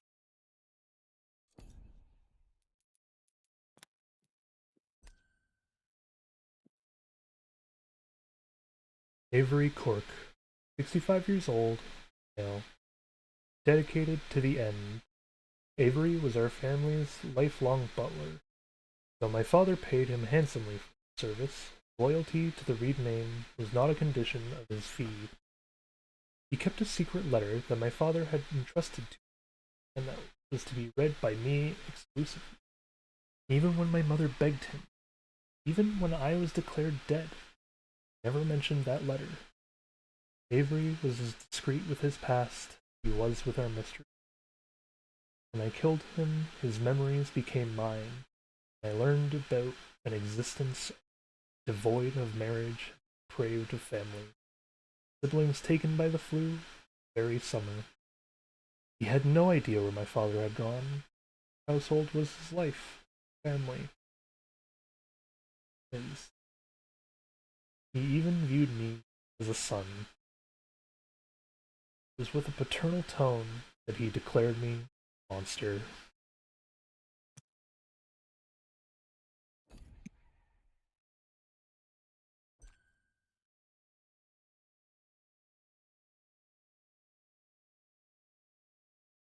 Charlotte Ashbury, 27 years old, female. Charlotte had no recollection who her real parents were. Her earliest memories were her life as an orphan, the institute for girls managed in the West End by Elizabeth Ashbury, before getting officially adopted by the lady as her daughter. Charlotte worshipped her adoptive mother and forged a sense of justice, which bloomed into a robust social engagement with suffragette. When Elizabeth disclosed her vampire nature to Charlotte, and the latter developed fantasies of joining her mother as an immortal blood drinker, to the extent that she would forfeit the search for her birth name, stay forever as Charlotte. Elizabeth always refused. I brought an end to the question as she died. Charlotte vowed that her mother would avenge her, but I doubt she would ever see me as the culprit.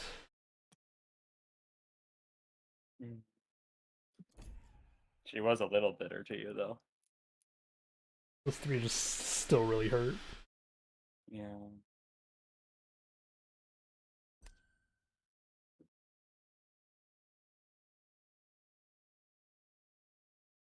Kimura Tadao, 48 years old, male. Japanese descent, but born in Weymouth. Mr. Kimura left his wife and son when their constant nagging about their situation became too much for him. His philosophy on life was simple. If you see an advantage, take it. He made a fortune as a landlord following this principle, yet Mr. Kimura met his demise by ignoring his own rules. He had an interest in astronomy, for fun, not for profit.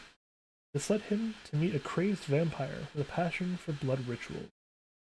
Had I not crossed their path, he would have died as a sacrifice. He met his end anyway, but at least his life was not wasted over some Aryan nonsense. As I killed him, I ignored that irony and simply wished. As I killed him, he ignored that irony, simply wished to see his family again.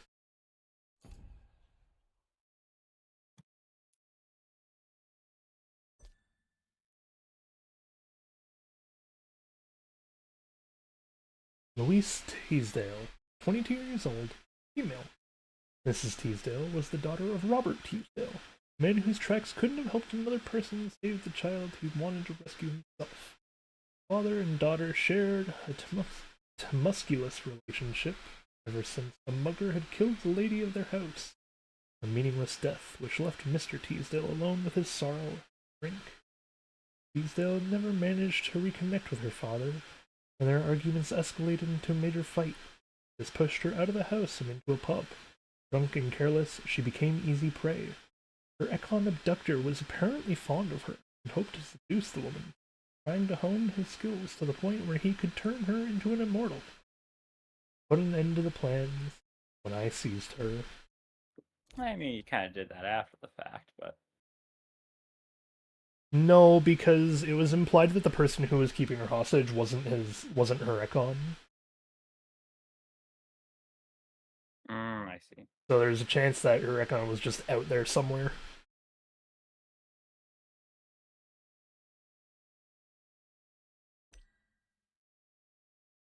When you were fighting him, didn't he keep talking about how she's mine, though? Yes, but later on when we talked to her, it was implied that he was still out there. Interesting. Yeah. Charles Jerome Albright, 40 years old, male. An individual with peculiar connection to death. His career as an investigator reached its peak in 1915 during a peculiar complex case. It culminated when Mr. Albright sent the suspect to the gallows. Unfortunately, the man was later proven to be innocent. This mistake cost Mr. Albright his grade, his relationships, and his self-confidence. Cast aside, he became withdrawn and spent months pondering the moral viability of the death. He still had his job, and the acute memory that made him good at it. When the plague befell London, he quit his lethargy and started investigating again, focusing on the abnormal deaths that ate away the city. He knew most of these crimes were committed by a person, not an illness. And I proved him right. I felt good about that one from the evil perspective. Because it was you winning. It just felt right for some reason.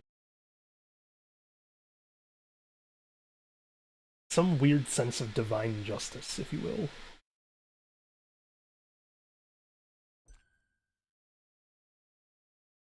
Clarence Crossley, 32 years old, male. A lucid paranoia. This old friend of mine bore the physical and mental strains of someone who fought in the Great War.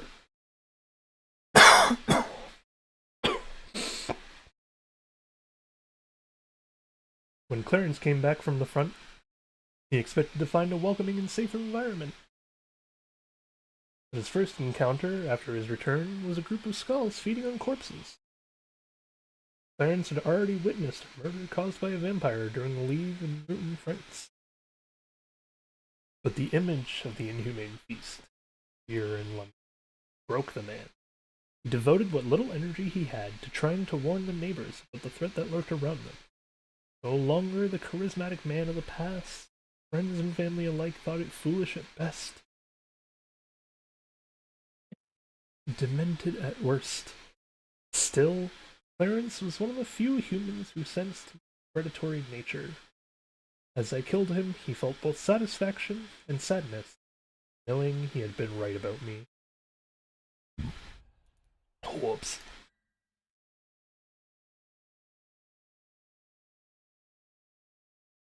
Venus Crossley, 26 years old, female. Mrs. Crossley was on the path to become a self-made widow. Her husband, Clarence Crossley, was a war veteran with such severe trauma that his neurosis followed him home. The man she knew and loved had turned into a maniac, and spent his time and their money trying to warn the whole world about the existence of monsters. Both Venus and Clarence were old friends of my family. While Clarence suspected my newfound bloodthirst, his wife couldn't conceive the notion that he may have been right. She suspected that the paranoia and the damage it brought to their social reputation. At a loss for any other solution, she opted for murder and started poisoning his beverages. Perhaps killing her was the only way to make her see the value of husband's fight. That one was definitely sad, but it has to also be slightly satisfying. A little bit, yeah. Carolyn Price, 39 years old, female. Saying Mrs. Price was attached to her daughter would be a lie. It was a destructive possessiveness that she had forced Carol. It was a destructive possessiveness that she had for Carol. Mrs. Price not only gave her name to her daughter, didn't realize. Mrs. Price not only gave her name to her daughter, but considered the young woman to be an extension of her, a mere puppet. She repeatedly beat Carol and didn't realize how these actions could damage her. She would pretend that Carol's injuries were accidents and would take good care of the cuts and burns. She thrived on the attention her daughter got from physicians such as myself. I had already suspected Mrs. Price's alienation when she was my patient. I should have looked deeper and attempted to cure her. Killing her exposed her maniacal self-pity and lack of empathy, but it didn't settle my doubts.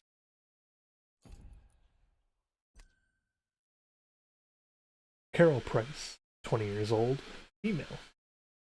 To say Mrs. Price was attached to her mother would be an understatement. Carolyn Price was her daughter's everything. Family, her protection, and her hell. Mrs. Price was more dependent on her mother. Mrs. Price was more than dependent on her mother. She was her prisoner. Mrs. Price considered her daughter to be a possession and treated her as such. Breaking it should please her. Pampering it should feel... And pampering it, she should feel guilty about her foul behavior. When her friends grew into adults, Mrs. Price became a recluse and watched helplessly as her connections to the outside world disappeared, leaving her alone with her mother. She developed anguish that bordered on obsession, took for granted the abusive love of her mother. Her last thoughts were fixated on her. She didn't care about her own death. That one's extra depressing. Yeah. For real, for real. Calhoun Russell. Calhoun Russell, 45 years old, male. Once a renowned food critic, Mr. Russell made a fortune with his critical reviews and gained early retirement in exchange. His wealth created a distance around him that he could never bridge. His shop was a means to keep in touch with the world and interact with others. When he was younger, he had a short relationship with the actress Doris Fletcher. From time to time, he would allow himself to go watch her latest play. He was a man of simple pleasures. Instead of leaving London when the plague hit, he chose to stay near his favorite restaurants and chefs. Protected by his opulence, he was oblivious to the ruin around him, although he did pledge to bestow his wealth upon the poor should he die. They killed him. He tasted death. He couldn't help but criticize its blandness.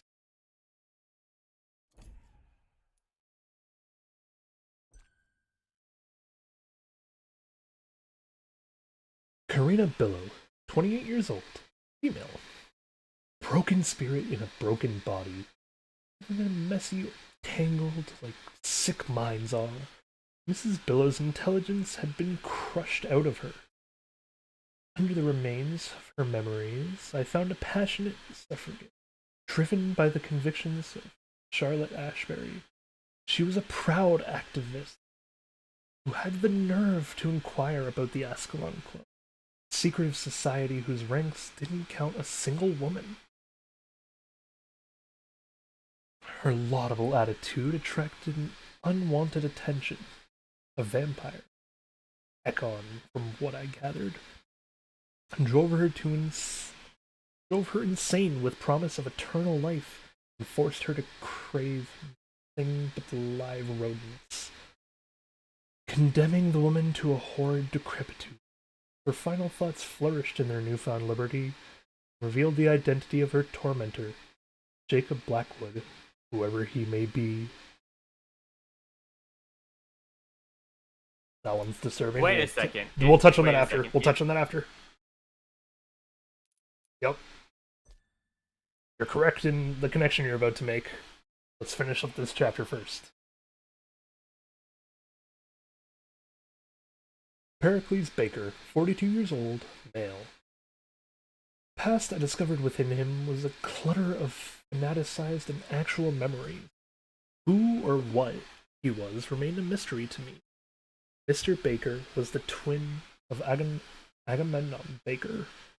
He made his brother believe in the glorious path they were destined for, while Agamemnon didn't grasp the epic proportions of his brother's actual dream.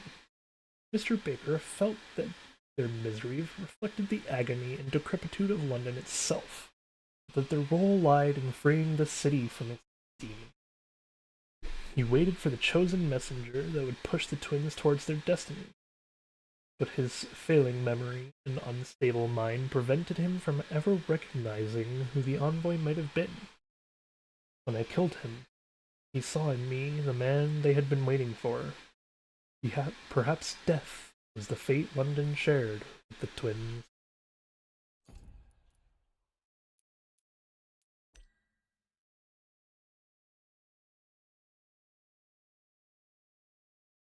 Agamemnon Baker, 42 years old, male. The memories he gave me as he died were a maze of incoherence. It was impossible to disentangle his thoughts, and I was left barely enough knowledge to define the profile of this man. Mr. Baker was the twin of Pericles Baker. He shared his brother's delusions about the grand fate that awaited them. Although the opinions of Mr. Baker seemed to diverge on the course of action they should have followed to fulfill their purpose. Mr. Baker believed that their anguish reflected the distress of London. Leaving the capital would ease their pain, as long as the proper envoy, or Messiah, never came, triggered the exodus. When I killed him, Mr. Baker, he realized that they could have chosen to leave together, pitied the absurd tenacity.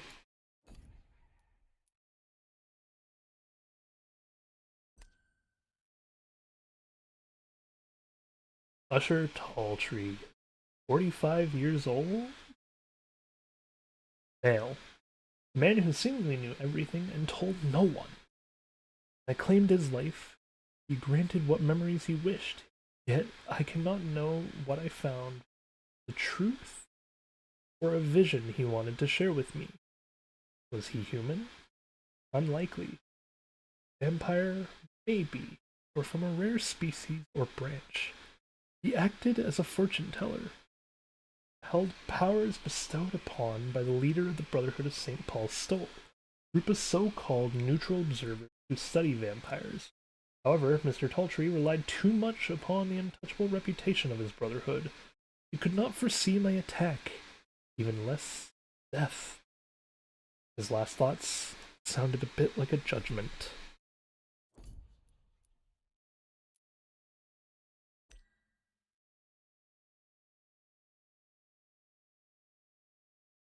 Aloysius Charles Ebenezer Dawson, 71 years old, an intricate mind in a disowned body. Aloysius had an elder twin brother who helped him grow company of Dawson and Dawson, the most renowned and profitable firm in the ever-expanding Dawson Empire. The brothers were inseparable and disturbingly complementary.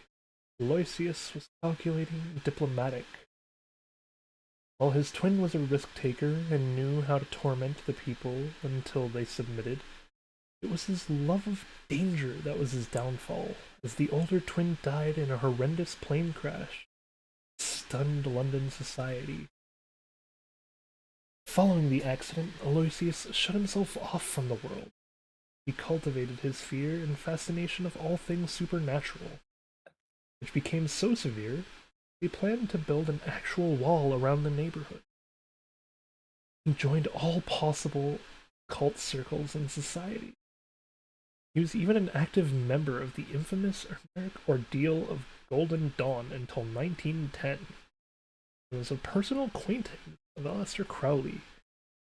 As he grew older, he focused his resources on investigations, any method that might prolong his life. Vanguard science, the dark arts, heroin deduction, experimental drugs, covered mirrors, and tales of men who burn in direct sunlight. The Ascalon Club selected him as their new vampire recruit, and Aloysius knew full well what membership entitled him to end his life or to allow someone continuation. My choice was not easy. Or was it? Nah, it was pretty easy. Or was it? Gotta let me finish reading the thing, man. Sorry. My choice was not easy. Or was it? That is the tale of the West End. Yeah, so... Huh.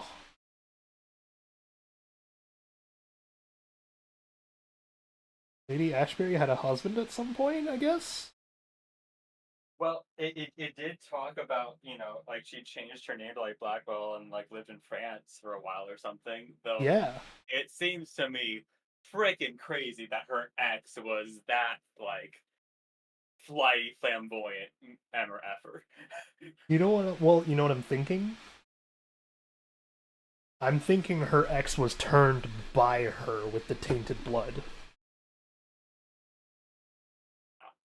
And so realizing she's a healthy carrier now, yeah, that would actually make sense as to why he drove this lady to eat fucking rats for his own enjoyment.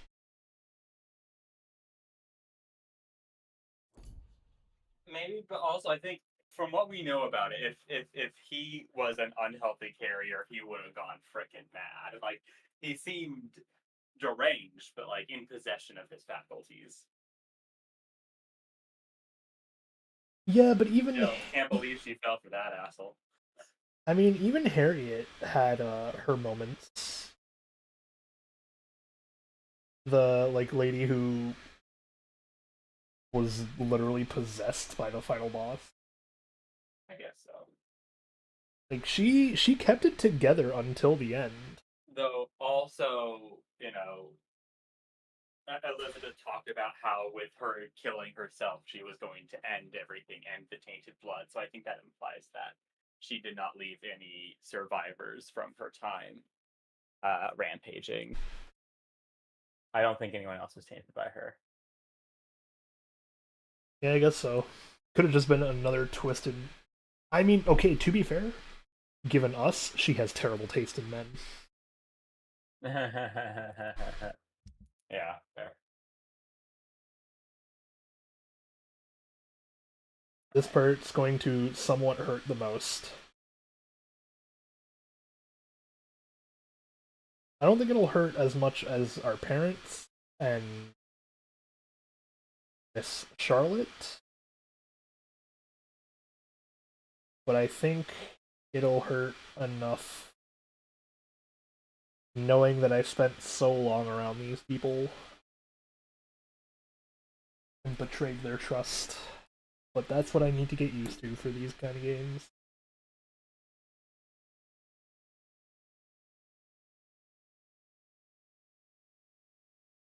You ready, Erlewin?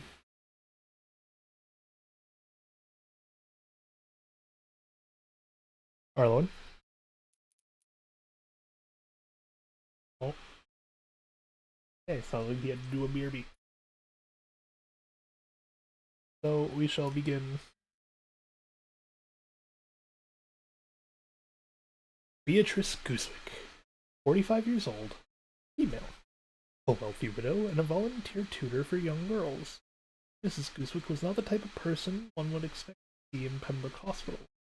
The choice to go pick Pembroke over a more upscale institution was motivated by her need for discretion rather than efficiency. Her main goal was to protect her son, Mortimer, by having him hospitalized in the East End, thus hiding his state of mind of an attempted suicide, an offense that would earn him months of jail time if discovered. Mrs. Goosewick strongly believed his recovery and decided to ignore Mortimer's lack of conviction. Her stubbornness persisted even in death. She refused to admit her failure until the very last second, and her last thoughts were of her son.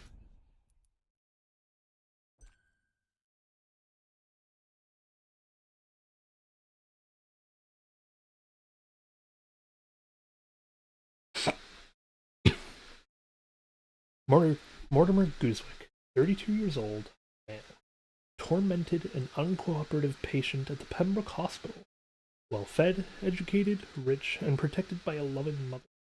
Mr. Goosewick was hiding his true reason for his presence at a medical facility in the East End. It was not influenza what brought him to Pembroke, but attempted suicide. His thoughts and memories did not make his reasons any clearer for me. Although he was tired of his mother's quibbling, experienced a sharp decline for a number of friends. I could not identify the specific event that might have triggered his decision. Perhaps the man was simply too frail to bear the sight of the world around him, and just spent his life desiring death. When I fulfilled his wish, Mr. Goosewick finally discerned the value of existence for a short moment. Then he passed, silence and regret. Oof. Yeah, a lot of these people are going to kind of hurt. Doing Claycock second to last, because he's the original. Harvey Fiddick, 42 years old, male. Mr. Fiddick managed to avoid taking part in the war. The conflict reached him anyway. German bombardment killed his wife and left him as the sole guardian of his young son and daughter. In a vain attempt to vent his anger, he redoubled his efforts at work and ended up severely hurting his arms in his carelessness. He submitted to the care of my peers the day he entered the Pembroke Hospital. Doctors Ackroyd and Strickland fought over who would have the authority to decide on the protocol of Mr. Fiddick's operation. The poor man had no say in the matter, but he was barely allowed the freedom to wander the hospital. Guilt of resentment finally spilled out when I killed him, and his last thoughts spat on the unfairness of the world.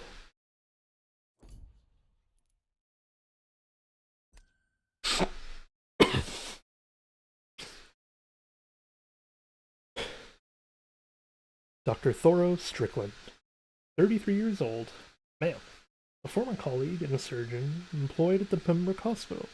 Dr. Strickland was in direct competition with Dr. Ackroyd for the position of head surgeon, and their rivalry escalated to the point where Strickland decided to hone his techniques by any means necessary.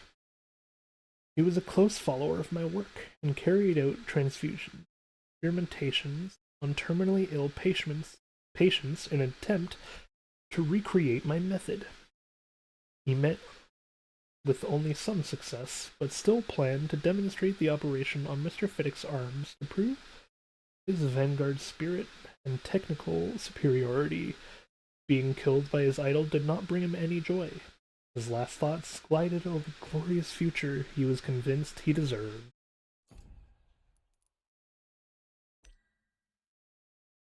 Dr. Waverly Ackroyd, 37 years old, male. Dr. Ackroyd was a colleague at Pembroke where he mainly performed as a physician.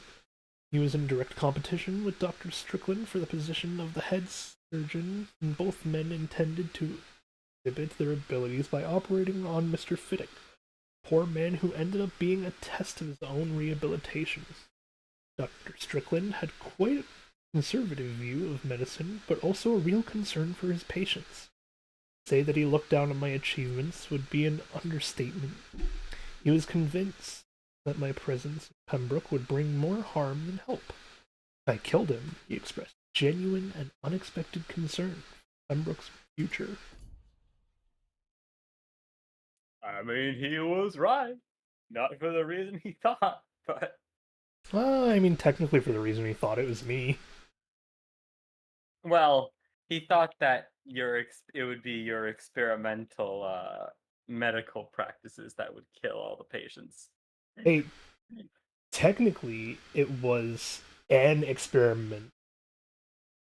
Medical malpractice that killed patients, just not mine because of our pillar here. But you're still the one that Yeah. killed them in the end. Oh, yeah. Thomas Elwood, 28 years old, male.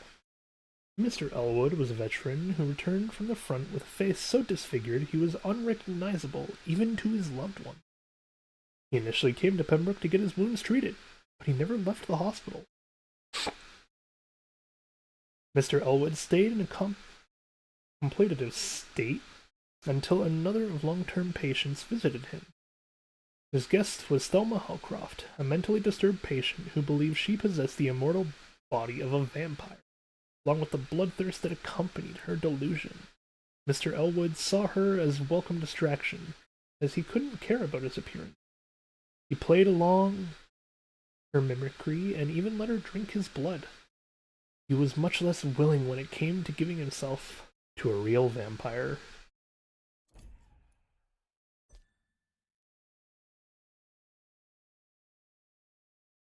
Thelma Howcroft, 32 years old, female. A patient convinced she is a vampire and displayed all the symptoms of Cotard syndrome.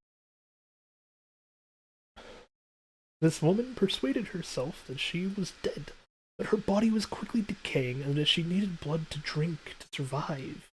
Needless to say, her assumptions were wrong. She roamed Pembroke Hospital at night in a theatrical search of the precious substance. She didn't go as far as to hurt other patients.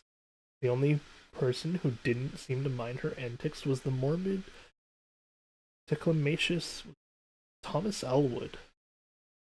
The only patient who didn't seem to mind her antics and morbid declamations was Thomas Elwood, a disfigured soldier who appreciated how Mrs. Howcroft didn't care about his mutation. Two of them made strangely fitting pair. Even when I took her life, Thelma Howcroft never ceased to see herself as a vampire, and only recognized as her kind. Dedication to the bit. Yeah. Rakesh Kannada. 44 years old, male. The only undertaker of Pembroke, Mr. Shanada Mr. Shanada served as a field medic during the war, even though he was meant to join the regular infantry. Unmoved by his administrative error, Mr. Shanada managed to fulfill his duties by learning the ropes directly during his treatment. Once he returned, he was quickly hired by the Pembroke Hospital, who administrators couldn't waste time checking his actual skills, or making sure he didn't stockpile the possessions instead for the benefit of the living. Mr. Shanada didn't acclimate social interaction. His main company were the occupants of the morgue, and during what little time he shared with the living, he displayed a humor and serenity that was unsettling for his peers. His serenity and generosity remained until the end. Even when I plunged my teeth into his neck, his only regret was to not have confounded me sooner for the sake of the many. Oops. These two are gonna hurt. Bury yourselves. Oswald Thatcher, 33 years old, traumatized veteran suffering from a strong fear of enclosed spaces, claustrophobia. Following the collapsing of a trench, he was trapped in a tunnel for a week with another soldier, Newton Blight. Mr. Thatcher had previously saved him from a similar situation and was already focused on his affection. This terrible event forged the mutual love of good. Even though Oswald, in his delirium, briefly thought about killing and eating Mr. Blight to survive, both men emerged physically unscathed, but consumed by phobias. They supported each other through the war and returned as lovers. Although Mr. Blight couldn't muster the courage to accept their relationship, refusing to seek medical help, Mr. Thatcher fled to the sewers near Pembroke Hospital after an agreement with Mr. Blight. This is where I found him, trapped and surrounded by hostile skulls. Last thoughts were for his lover, and he carried serenity, died without persistence.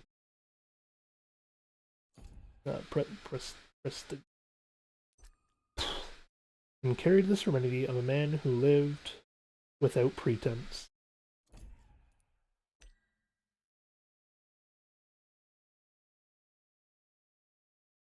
Newton Blight, 31 years old, male. During the war, Mr. Blight was trapped in a collapsed trench and spent hours underground with a sole company of rats before being rescued by Oswald Thatcher. Both soldiers were later trapped again in a tunnel that caved in while Mr. Thatcher... that caved in. Both soldiers were later trapped again in a tunnel that caved in. While Mr. Thatcher developed a terror of enclosed spaces, Mr. Bright managed to keep his own fear of rats, museophobia, under control. Freed after a long week of captivity, they relied on each other to make through the war, and eventually became lovers. After the war, despite the authenticity of his feelings towards Oswald Thatcher, Newton could never admit to them publicly. This fear of consequence caused the two men to endlessly argue. It is only as I took his life that Newton Blight realized and regretted the missed opportunity of proclaiming his love for Oswald, the only man who truly knew him.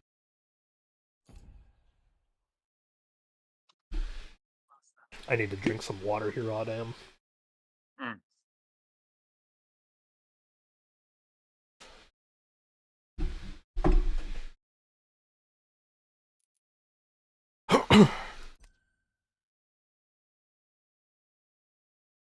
Gwyneth Brannigan, 60 years old, female.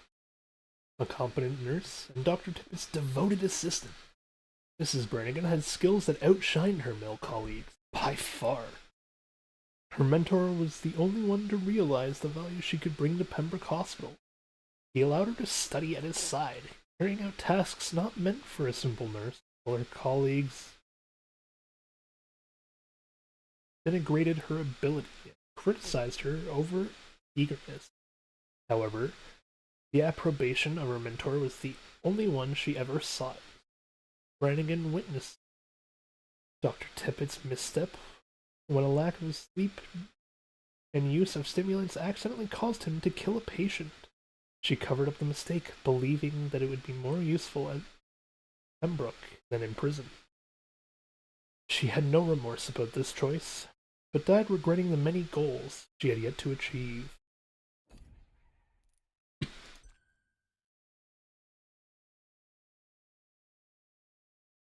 Dr. Cochrane Teppets, 54 years old, male. A respected colleague who worked with me at Pembroke Hospital, perhaps the last man alive who knew me as a student. It seemed that both of us underwent a radical transformation during the war. Dr. Tippets was an addict, relied on drugs to keep his mind working under the constant pressure he was submitted to. Even more so after he actually killed one of his patients out of sleep deprivation. Aside from stimulants, he heavily depended on help of Nurse Gwyneth Brannigan to perform his duties. Her support made him reconsider his view on women being forbidden to become doctors, and even got him interested in the suffragette movement.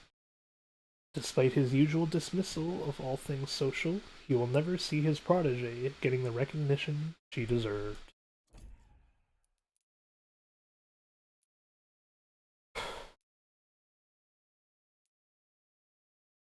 Three more. Or if you... four more, I guess.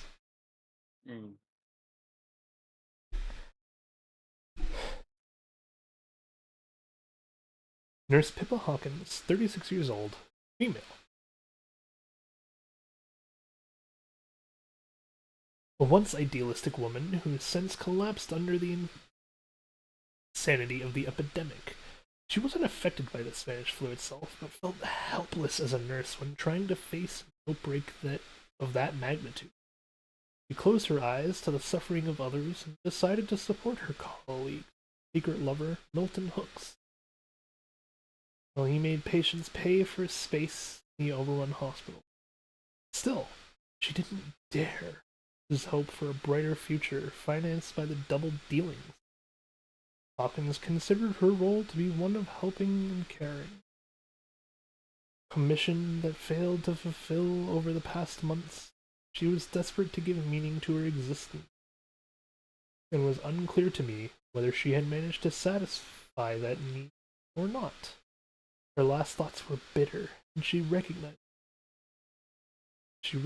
me for the predator I am.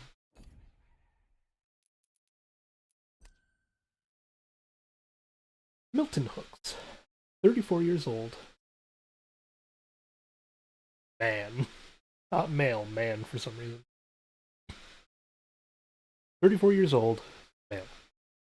Mr. Hooks was an ambulance driver at Pembroke Hospital, and confronted by London's misery once too often, decided to play the cards he was dealt for personal benefit. While duty required he collect all patients, he made some pay for passage. Mr. Hooks was aware of the trial he put patients through, but believed that his system would both alleviate the work of our doctors and earn him enough money to financially leave this hellish city. The nurse, Pippa Hawkins, was engaged in a relationship with him and protected his scheme. She was the only person he judged worthy of his esteem. She was the only person he ever judged worthy of his esteem. As a colleague and superiors, such as I, cared little for Mr. Hook's unnerving frankness. To be honest, I doubt he would have acted any different had I known the menace, or had he known the menace of my true nature.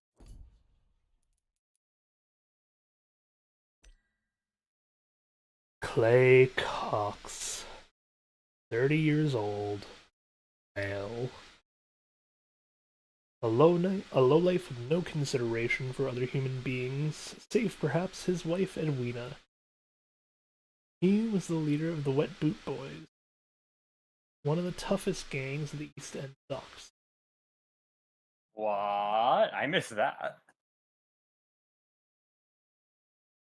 The gang imposed rules were only meant for outsiders. Mr. Cox himself formed a large section of the black market that now plagues the district. As though he was selfish, Mr. Cox seemed to consider all human beings as prey, enemies, tools. He considered Edwina to be a female counterpart. She was the only woman he ever respected. Maybe because she was the only woman who'd ever dare to oppose him.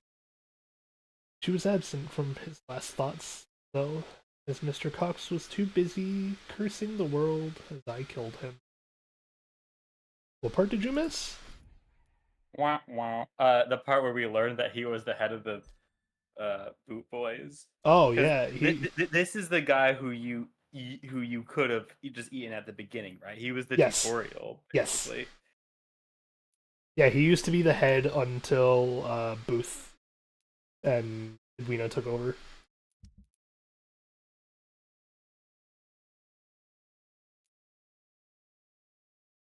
Are you ready? Yep. Oh.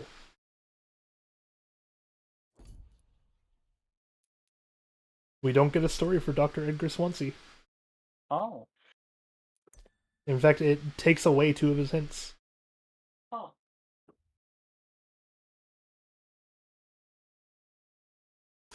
That remains known of Dr. Edgar Swansea is that he used Lady Ashbury's blood to conduct illicit experiment on Harriet Jones.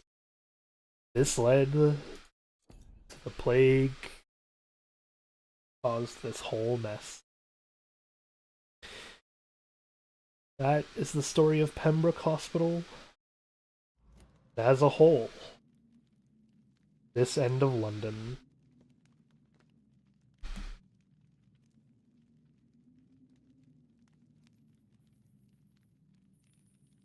What are your final thoughts of this story?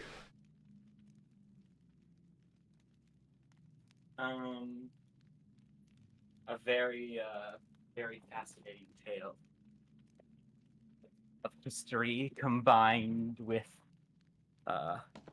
myth and magical realism, and just a good vampire story all around. A very good vampire story. I do wonder if this is the bad ending, and then sparing everyone's the good ending. How does Lady Ashbury react if you turn everyone and just create an army of vampires to take over the world with? We live in peace. Is all I can hope. Oh right. Oh, I forgot. You can't turn everyone. Right. Because turning isn't an option. It's just embracing for most of them. Yup.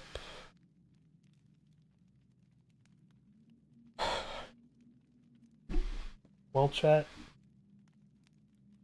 That's gonna end today.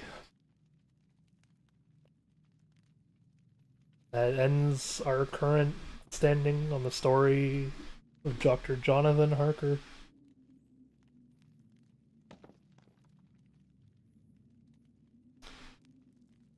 Till next week, get to relax with a one-off. Tomorrow, we'll be back tomorrow night. Thursday night. Unsure of with what yet, but Friday and Saturday will not be happening this week, as I will be busy. Oh, wait. And is there another No. con? Wait, what? Is there another convention? No. Oh, okay. Just a visit. Okay. She is coming up for the weekend. Fun. Yep.